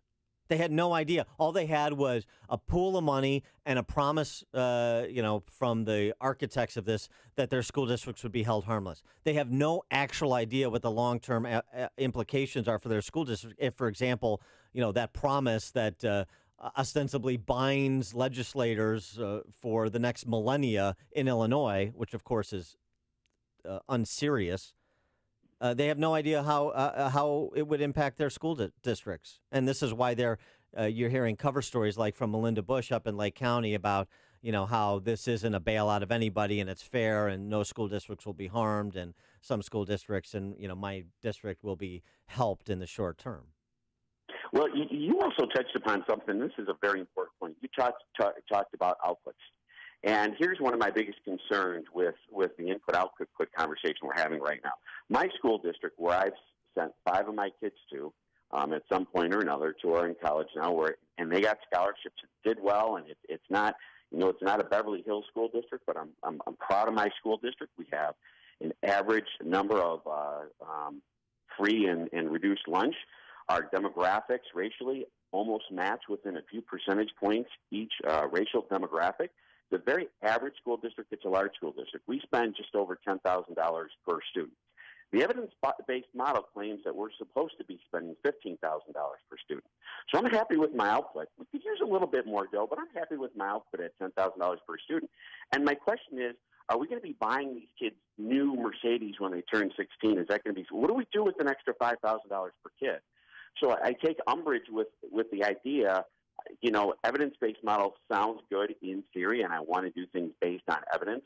But when I'm looking at the evidence out my backyard of a school district that I'm proud of, and they want to spend 50% more in order to get to quote-unquote adequacy, I don't know what's going on at all the other school districts throughout the state. He is State Representative Mark Batnick, Republican from Plainfield, and you know why he's such a good legislator, Amy? Oh, because he graduated from Bennett? No, because he's married to a Bennett graduate, and he studied under her tutelage. Yeah, if you can't be a Bennett grad, you marry one. Yeah, that's exactly. right. Yeah, thanks for joining us, Mark. Appreciate it. And he joined us on our turnkey.pro answer line. It's like a hot, steaming cup of information to start your day. It's Chicago's Morning Answer on AM 560, The Answer. You are about to hear from Dr. Douglas Howard. After 20 years and tens of thousands of success stories, Balance of Nature is still the only pure whole food supplement available. Balance of Nature has served more than 500 million servings of fruits and vegetables. Don't accept imitations, copies, or substitutions. Our success stories are unique to Balance of Nature's fruits and veggies. You'll know you have the real thing when you open the bottles and see, smell, and taste real produce. It is worth every penny I pay because they really have made such a difference in my life. It is making me feel a whole lot better. Even my doctor thought it was a good product. Take Dr. Howard's Health Challenge and find out how to get 2 free sets of fruits and veggies. We'll even ship them to you for free. Call now for details. Call 800-2468-751. That's 800-2468-751. Or go online to balanceofnature.com. Use promo code Chicago. Rolling hills, beautiful prairie views. You can take it all in when you play golf at Golf Club of Illinois in Algonquin. Play at one of the finest golf courses in northern Illinois with a special seasonal deal from ChicagoRadioDeals.com. Now, the Golf Club of Illinois is a classic link-style course featuring high grasses, treacherous sand bunkers, and strategically placed mounds on each hole. This course is a stern test for all skill levels, and it's consistently ranked among the top 10 public courses to play by Chicagoland Golf. Find out why Golf Club of Illinois is a secret favorite for those looking for a unique, challenging round of golf. Play with your favorite foursome of golf buddies for only $95. That includes cart. It's usually almost $200. And for the dedicated golfer, tee up the preferred player membership, normally $380, but only $185. That includes discounted rates for rounds of golf, cart, and 2 bonus rounds of golf during the 2017 season. Don't wait. Head on over to ChicagoRadioDeals.com. Ever since I was little, I imagined owning a bakery. With hard work, I made it happen. But after this weekend's robbery, I realized that I need to protect my dream with security. I've got a great answer for you. Alarm Detection Systems, your local family-owned business, understands the threats you might face. Visit adsalarm.com or call 630-844-6300 and find out how we can protect you. License number 127000143. I manage a construction site, and the other morning we had to send half of the crew home because of missing equipment. This nonsense is cutting into my time and budget. Here's what you need to know. Alarm Detection Systems offers mobile security solutions that expand with your project. Visit adsalarm.com or call 630-844-6300 to find out about our alarm and video protection. License number 127000143. Upstream-ideas.com, our digital platform that complements what we do on this show each morning. Long-form interviews. This week in our Against the Current series, we feature Dan Patlak, Cook County Board Review Commissioner, talking about property taxes in Cook County and Illinois. Very educational if you want to understand why you pay the highest property taxes in the nation and the layers of scam associated with it. 60 seconds of sanity commentaries from yours truly this week on the Charlie Gard case. Long Man on the Street, follow the Logic interviews, as well as 2-minute warnings from Illinois Opportunity Project's Pat Hughes, and podcasts for Illinois Rising program covering state policy and politics. It's all at upstream-ideas.com. Yes, indeed. Summertime. Another hot one. Wait, gonna be a little bit cooler today. Back to hot. Gonna be windy. Maybe a thunderstorm mixed in for good measure. Up and down and up and down. The climate is always changing. Your company's heating and cooling system really gets a workout in Chicagoland. Be ready for anything this summer. Call Air Comfort and get your business's cooling system tuned up and running at peak performance. You see, the Air Comfort problem solvers can find small problems before they become big problems. Plus, proper maintenance will keep your system from wasting energy and money. Air Comfort will make sure your equipment is clean and obstacle-free. And if your chiller is about to or has stopped working, they can install temporary solutions to keep you cool while the long-term fixes are put in place. The key to keep your climate from changing is preventative maintenance, and Air Comfort can help. Schedule a comprehensive assessment of your mechanical system today. Call 708-345-1900 or visit aircomfort.com. Air Comfort, providing the right climate for business since 1935. I'm Trina Webster. And I'm Dan Webster, founders of Z Quiet. Let me be honest, I snored. Yeah, he did.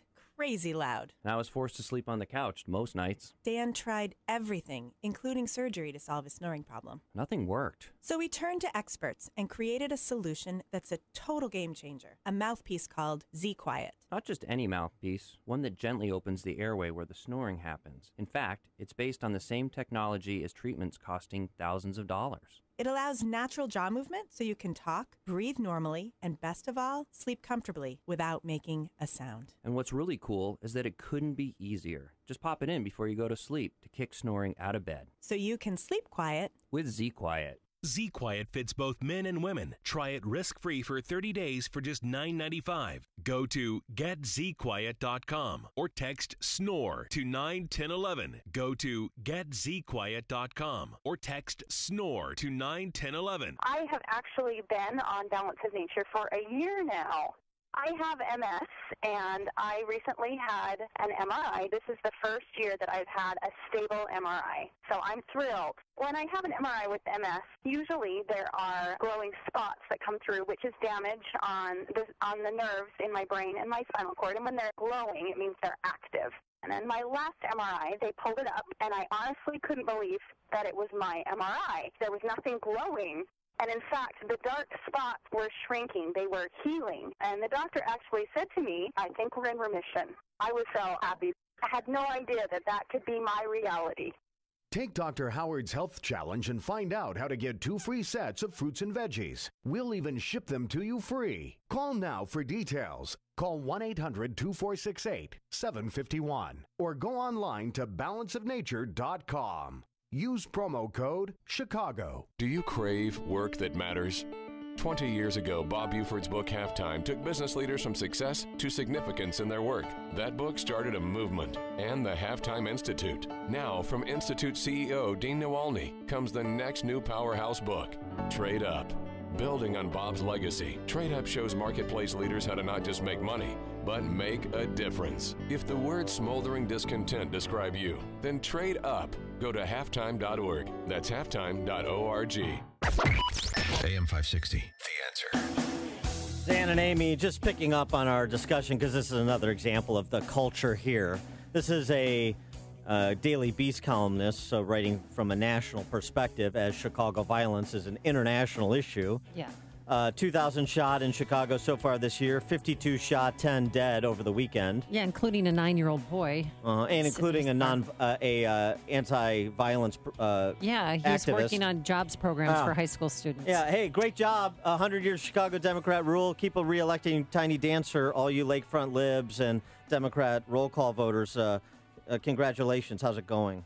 But this story by Michael Daly, or this column by Michael Daly in Daily Beast, this is the mentality of the city and state, and it's the problem. He's talking about the pop tax or the soda tax, and how it's been enjoined by a state judge because if Cook County started collecting it, there'd be no feasible way to refund the tax if the Merchants Association prevailed in the lawsuit against Cook County and the new pop tax, right? Right. So here's his conclusion.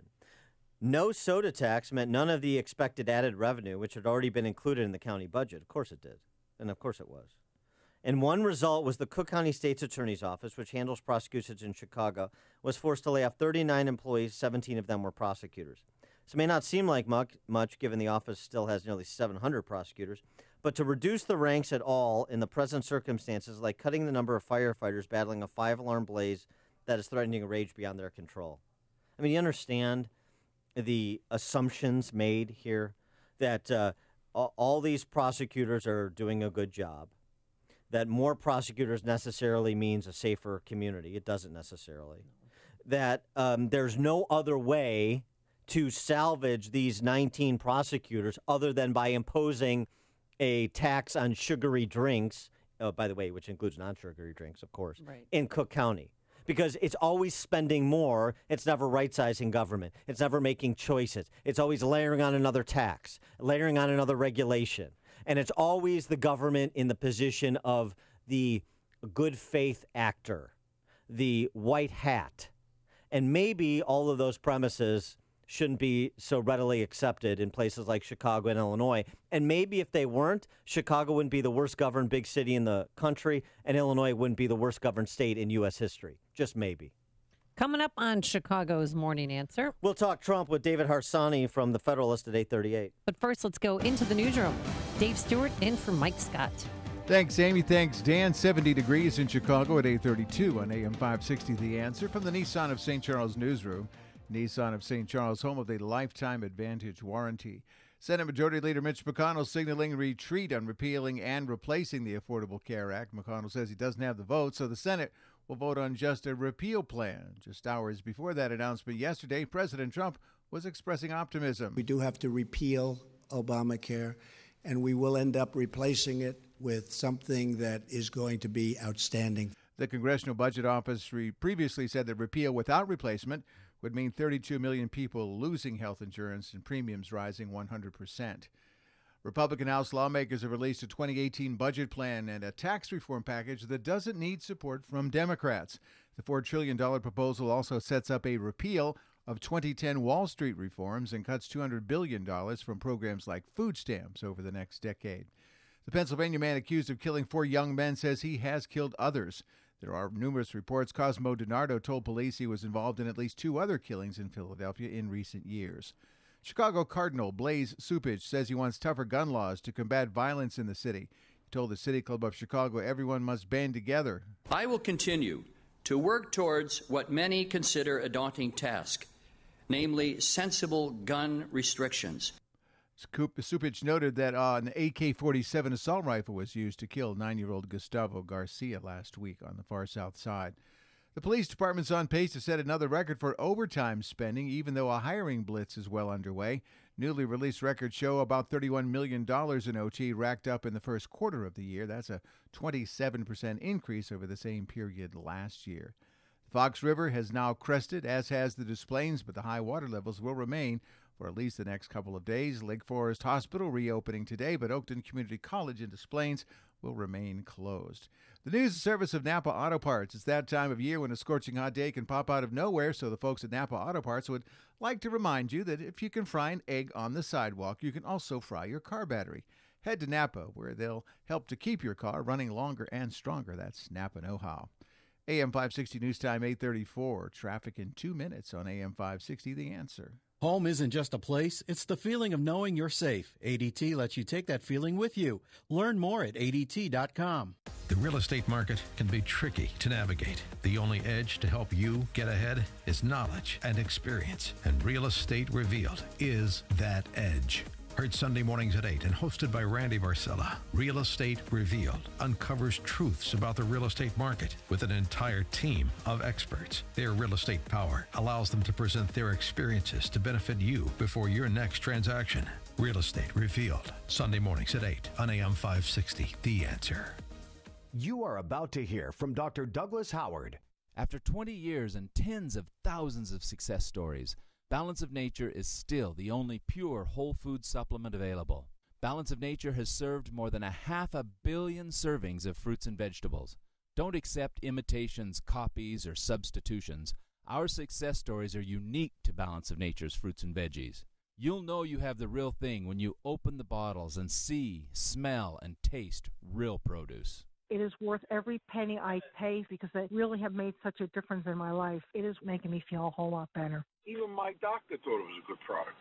Take Dr. Howard's Health Challenge and find out how to get 2 free sets of fruits and veggies. We'll even ship them to you for free. Call now for details. Call 800-2468-751. That's 800-2468-751. Or go online to balanceofnature.com. Use promo code Chicago. At 8:36 from the Alarm Detection Systems Traffic Center, here's Jim Talamonte. Thanks, David. You mentioned those flood waters and major closures continue in Gurnee of 41 and 132, along with some other roads. 132 in Fox Lake, River Road, River Grove and Des Plaines, along with Golf and Algonquin and Des Plaines, and Grand Avenue westbound at River Grove at River Road. The Edens is fine inbound, though it's heavy on the spur from Waukegan Road to the Edens. Outbound, it's slow going out to Lake Avenue. 44 minutes, Montrose to Lake Cook. Inbound Kennedy, and a stalled truck on the center lane at Ohio. It's an hour and 6 minutes, O'Hare to downtown. 56 minutes from Montrose, 48 in the Express. Outbound 53 to the airport. The Eyes an hour, Thorndale to downtown. Outbound an hour and 20 minutes. Stevenson, an hour and 3 minutes, 3:55 to Lakeshore Drive. Outbound 49 minutes. Ryan 35 minutes, 95th to downtown. Tri-State southbound it is heavy. Stearns School Road to Eau Plaine. And 190th, the O'Hare Oasis northbound, 95th to 31st. And from the Cermak Toll to the Tui Toll. Traffic answers when you need them most. I'm Jim Talamonte, AM 560, The Answer. And now your forecast, a service of aircomfort.com, providing the right climate for business since 1935. Sunny much of the time today, seasonably warm, a high of 86. Partly cloudy, warm and humid tonight. Maybe a late thunderstorm and a low of 71. Mostly sunny tomorrow with a thunderstorm possible and a high of 85. Right now it's 70 at O'Hare. Next news, 9 o'clock. Now more of Chicago's Morning Answer on AM 560, The Answer. This hourly segment is brought to you by Financial Planning with Jack Taboda, your 401k rollover specialist. Heard Saturday mornings at 7 on AM 560, The Answer.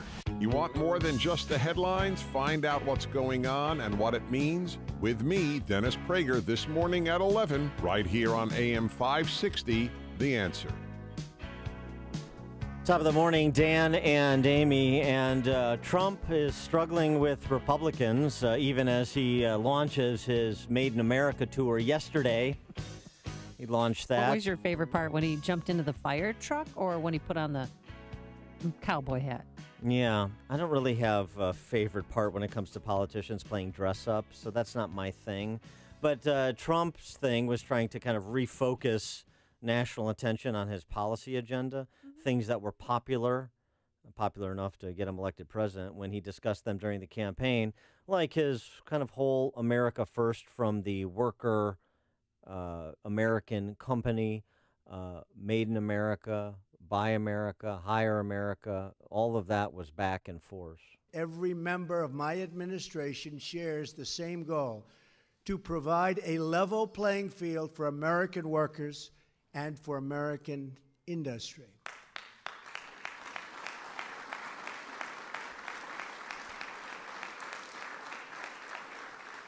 And we are providing it much faster than other countries would like. So it's been really a pleasure. We want to build, create, and grow more products in our country using American labor, American goods, and American grit. When we purchase products made in the USA, the profits stay here, the revenue stays here, and the jobs, maybe most importantly of all, they stay right here in the USA. As we've talked about a lot, I'm not much of a fan of his populist fair trade approach to the global economy, but he also added something that I am a fan of as part of his remarks yesterday in D.C. with the manufacturing companies and others present. But for our nation to really prosper, we must lower the tax on business, one of the highest in the world, and we must repeal job-killing Obamacare. We have to do that. So you've got Trump voters that like all of the above. Many Trump voters. Some are more free trade like I am, but they certainly like the idea of reducing taxation, both corporate and personal, to engender growth. We got to grow. And job creation and Obamacare repeal to restore more choice and reduce premiums for health insurance. And all of what you just heard President Trump saying seems to be in great peril in terms of moving from campaign rhetoric to actual policy. And so where do we see this presidency as we get to the end of the first year, and with the idea that 2018 will be singularly focused on politics and less focused on policy? For discussion on this topic, we're pleased to be joined again by our friend David Harsanyi, who's a nationally syndicated columnist and senior editor for The Federalist, thefederalist.com. David, thanks for joining us again. Appreciate it. Always a pleasure. Thank you. So, what about that? So you've got the left obsessed with Russian collusion.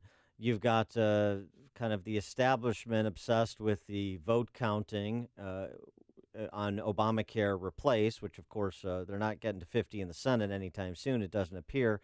And Trump sort of middling both by recommitting to fair trade discussions, talking about objectives in the NAFTA renegotiation that's scheduled to start within the month, and getting back to some of his economic-focused campaign rhetoric.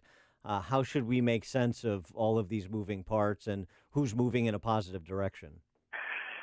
It doesn't seem like anyone's moving in a positive direction from my perspective. I mean, if we talk about the health care reform bill, obviously it doesn't look like it's going to happen, and that's a big problem for Republicans approaching 2018, politically speaking, I think, simply because they can thank Obamacare for 1,000+ seats locally and in Congress and so forth in the presidency, and then not to repeal a bill that they've been talking about forever, I think would be just height of hypocrisy and a disaster for them. As far as the populist trade stuff goes, I guess we'll see what happens with NAFTA renegotiations. I am not a fan of it either. I think it's sort of economically illiterate, actually. I am all for lowering taxes, but I'm not sure how they're going to get tax reform done in Congress if they can't get Obamacare done. I mean, all these things are sort of tied together. You know, obviously they can piecemeal it and maybe lower corporate taxes, things like that. But I don't know. I mean, it just looks like a big mess, and it doesn't look like anything's going to get done. Well, do you think they have the votes right now to just basically repeal Obamacare? I think they should have the votes because they voted on it before when they knew that Obama was going to veto it. But I think many of them are nervous about doing it. They don't feel they're in safe seats. They don't feel like they have to do it. A repeal bill with nothing else has a lot of dangers because, you know, if you start seeing collapsing Obamacare markets, exchanges, local, you know, in states, you're going to see a lot of people without insurance, and the blowback from that would be pretty tough. And then you might have something worse come out at the other end as far as, you know, the conservatives' perspective. So I don't know. They do have enough votes. I'm for it. I mean, I think moving in that direction, whatever it takes, should be done for political purposes, but also for policy purposes. And then this matter that bubbled up to the surface last week when DHS Secretary Kelly briefed the Congressional Hispanic Caucus on the status of the DACA program, Deferred Action for Childhood Arrivals, and suggested that per a pending court case, which the administration, the Trump's Justice Department, may or may not vigorously litigate, that you could have 800,000 to 1 million DACA persons on the deportation list, and the fear that would create if that actually comes to pass.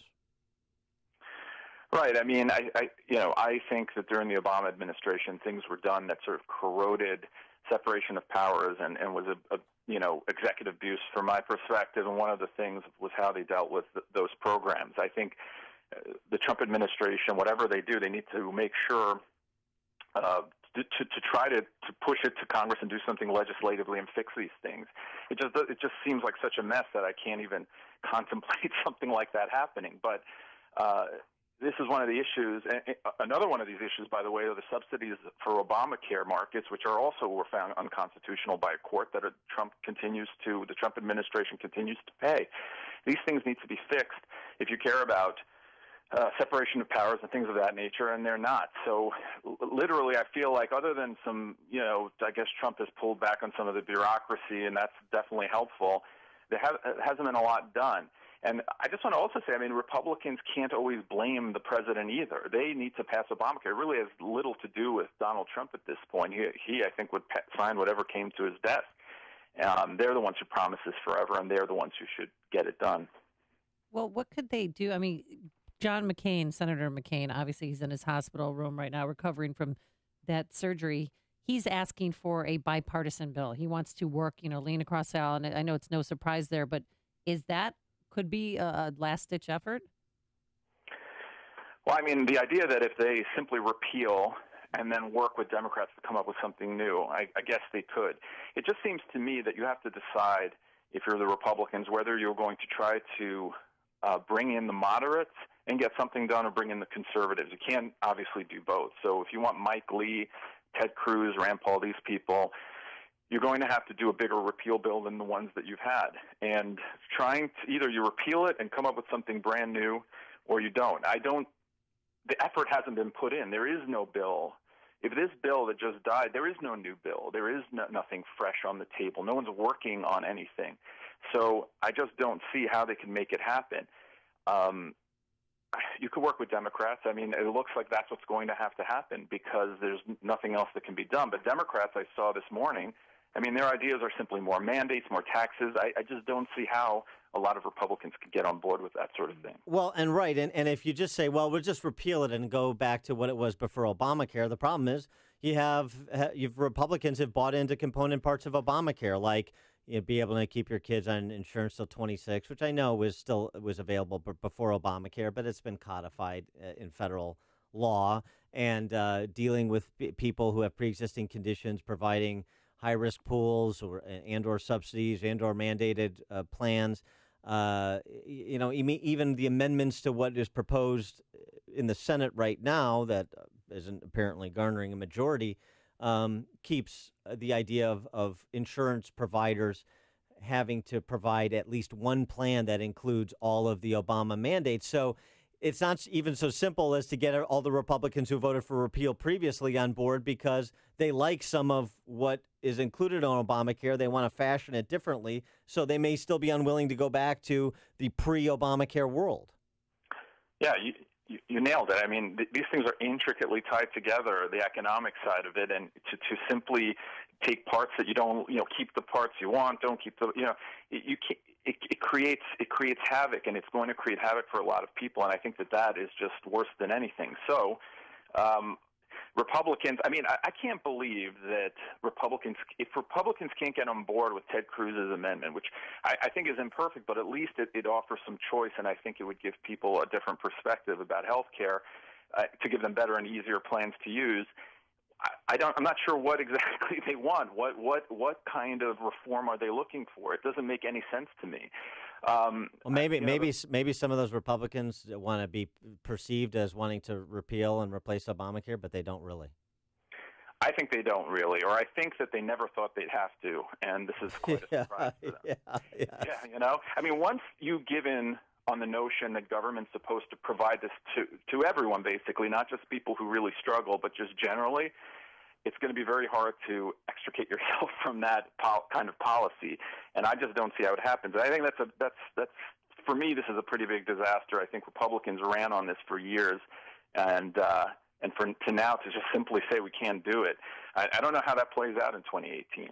I don't think it's going to play out well. He is David Harsanyi, nationally syndicated columnist, senior editor for thefederalist.com. David, thanks for joining us. Appreciate it. Thank you.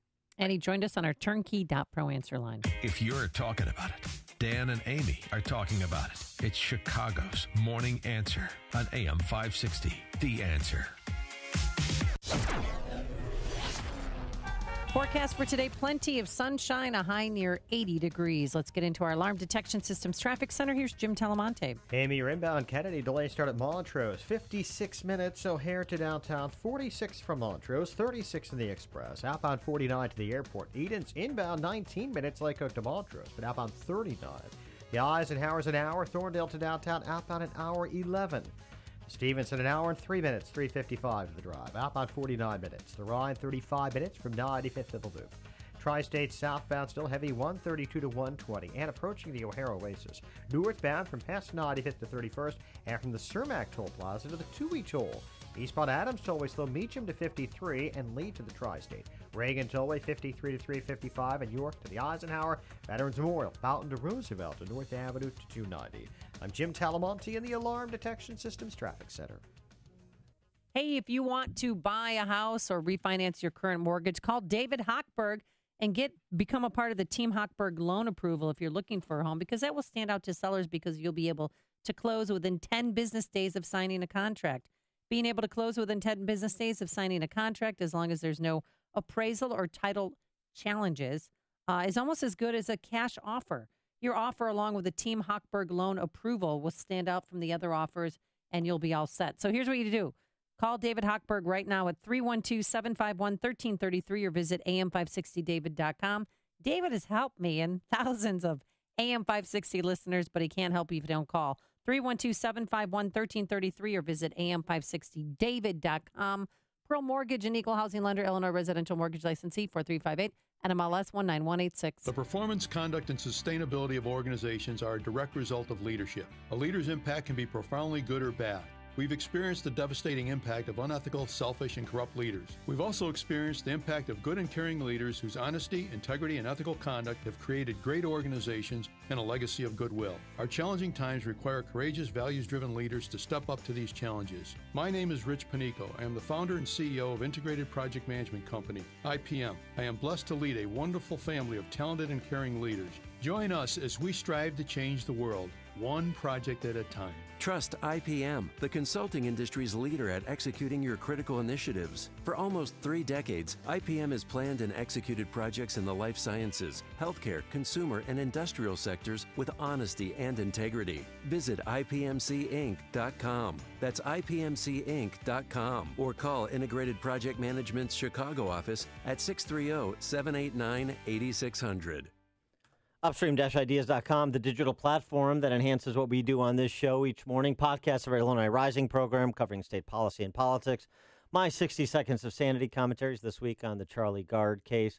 Long-form interviews in our Against the Current series this week with Dan Patlak, Cook County Commissioner on the Board of Review, talking about property taxation in Cook County and the suburban counties and the state of Illinois. Very educational and informative discussion, and you can find it by going to upstream-ideas.com and signing up today. Policies issued by American General Life Insurance Company, Houston, Texas. Not available in all states. For details, visit AIGdirect.com. It takes a lot of courage to face your own death, but I'm glad I finally did. See, I was putting off getting life insurance to protect my family, even though I knew it was important. Then my neighbor's husband died. I watched her struggle emotionally and financially. It really made me face reality. If my husband died, how would I pay the mortgage, the car payments, or keep up the life the kids and I had? I realized I needed to get us life insurance right away. So I called AIG Direct. In less than 5 minutes, I had a quote. I was shocked at how affordable it is. Just $14 a month for $250,000 of term life coverage. I feel so much better knowing my family has protection.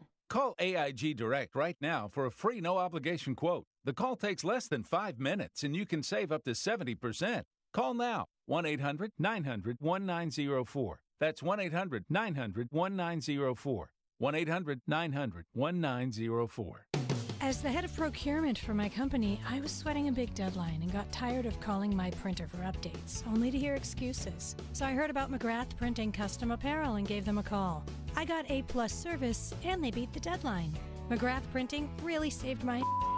I'm a supply chain manager for a Fortune 500 company, and we had $50,000 of product waiting for instruction manuals because our printer couldn't deliver on time. One call to McGrath Printing Custom Apparel, and they saved my... At McGrath Printing Custom Apparel, they've been saving companies for over 35 years. Give them a call at 815-356-5246. That's 815-356-5246. And mention code AM560 and get 20% off your first order. So remember, go to where the pros go. McGrathPrint.com. McGrathPrint.com. Worry less with Liberty Mutual Insurance. Liberty Mutual saved me almost $800 when I switched my home and auto insurance. Liberty did what? Yeah, I got the perfect coverage for us, and I didn't have to worry about skimping on Emma's party. Oh, well, that explains the... Pony! Best birthday ever! Visit us online to get a quote. You can leave worry behind when Liberty stands with you. Liberty Mutual Insurance. Based on a recent countrywide survey of new customers. Coverage is underwritten by Liberty Mutual Insurance Company. When you're hiring for a growing business, you don't need lots of candidates. You need the right candidates. You need Indeed.com. With an algorithm that positions your job post where quality candidates are and screener questions that help you zero in on the best talent. Indeed.com, the site proven through an independent study to deliver 5 times more hires than any other. New users claim your $50 credit for a sponsored job at Indeed.com/credit. Indeed, the world's #1 job site. Terms, conditions, and quality standards apply. Finding great candidates to hire can be, well, like trying to find a needle in a haystack. Sure, you can post your job to some job board, but then all you can do is hope the right person comes along, which is why you should try ZipRecruiter. ZipRecruiter is different. It doesn't depend on candidates finding you.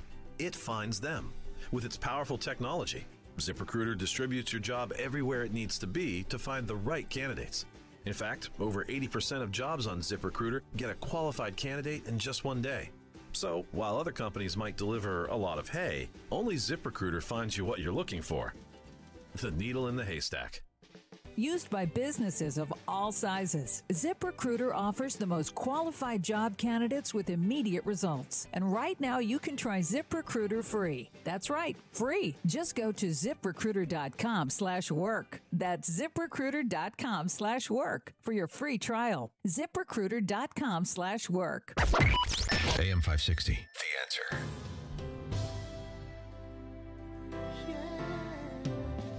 Celine Dion? Sing along, Amy. You know the song. You know the words. Oh, this is the Haitian national anthem. That's right. Because I'm heading to Haiti tomorrow with Food for the Poor on kind of not a fact-finding mission, but, I wear my emotions on my sleeve, and we always team up with Food for the Poor every year, so it's much easier to promote the good work that they do by seeing what they do firsthand. It's going to be fun. It's, as I understand it, the Secrets Port-au-Prince, the all-inclusive. You're in the Papa Doc Duvalier suite, I believe. No. So enjoy that. It's a lovely time of year to be in Haiti. Stop it. No, I'm really looking forward to this. I think it's going to be a life-changing experience. A radio show hosts from around the country, some with Salem, some with Fish, are joining together, and we're going to go visit the kids in the orphanage and see the great work that Food for the Poor does. I saw the picture of the compound you're staying in. There seemed to be a lot of razor wire there. It's to either keep the kids in or keep people out from going to visit the children or steal the children. But I'm sure we'll be safe. We'll be fine. Phil Boyce is going. So I know he'll be my bodyguard. Phil Boyce is an executive with Salem. Yes, for those who don't know, Phil Boyce's everybody work. knows who Phil Boyce is. Of course, sure. But and I hate to leave because I just got back, but I really believe that there is a higher calling here. No, it's very good, and you're a better person than I for doing it. And did I mention that I'm now holding a volleyball clinic for the girls in the orphanage? If they're allowed to play sports, but I'm bringing soccer balls and volleyballs. I have a vision of that working out like Ted Stryker and Elaine teaching Africans basketball in Airplane. That's how I see that volleyball clinic going. What do you think? It'll be fine. So no, it's great. Thanks for your well wishes and prayers. So enjoy it. And, yeah, and I'll be back Monday. And perhaps. No, I will be back Monday, no, of Dan. Course, of Positive course. energy here. It's going to be okay. Yeah, we'll have a very special show on Monday. Remembering Amy Jacobson. Have a great time, and thanks so much for listening, and thanks for all of your prayers and concerns in regards to everyone in Haiti. But now let's go into the newsroom and say hello to David Stewart, who is sitting in for Mike Scott. Thanks, Amy. Thank you, Dan. Among the stories we're watching this morning, Governor Rauner wants lawmakers to send him that school funding reform bill. Those stories and more after a check of national headlines from Fox News.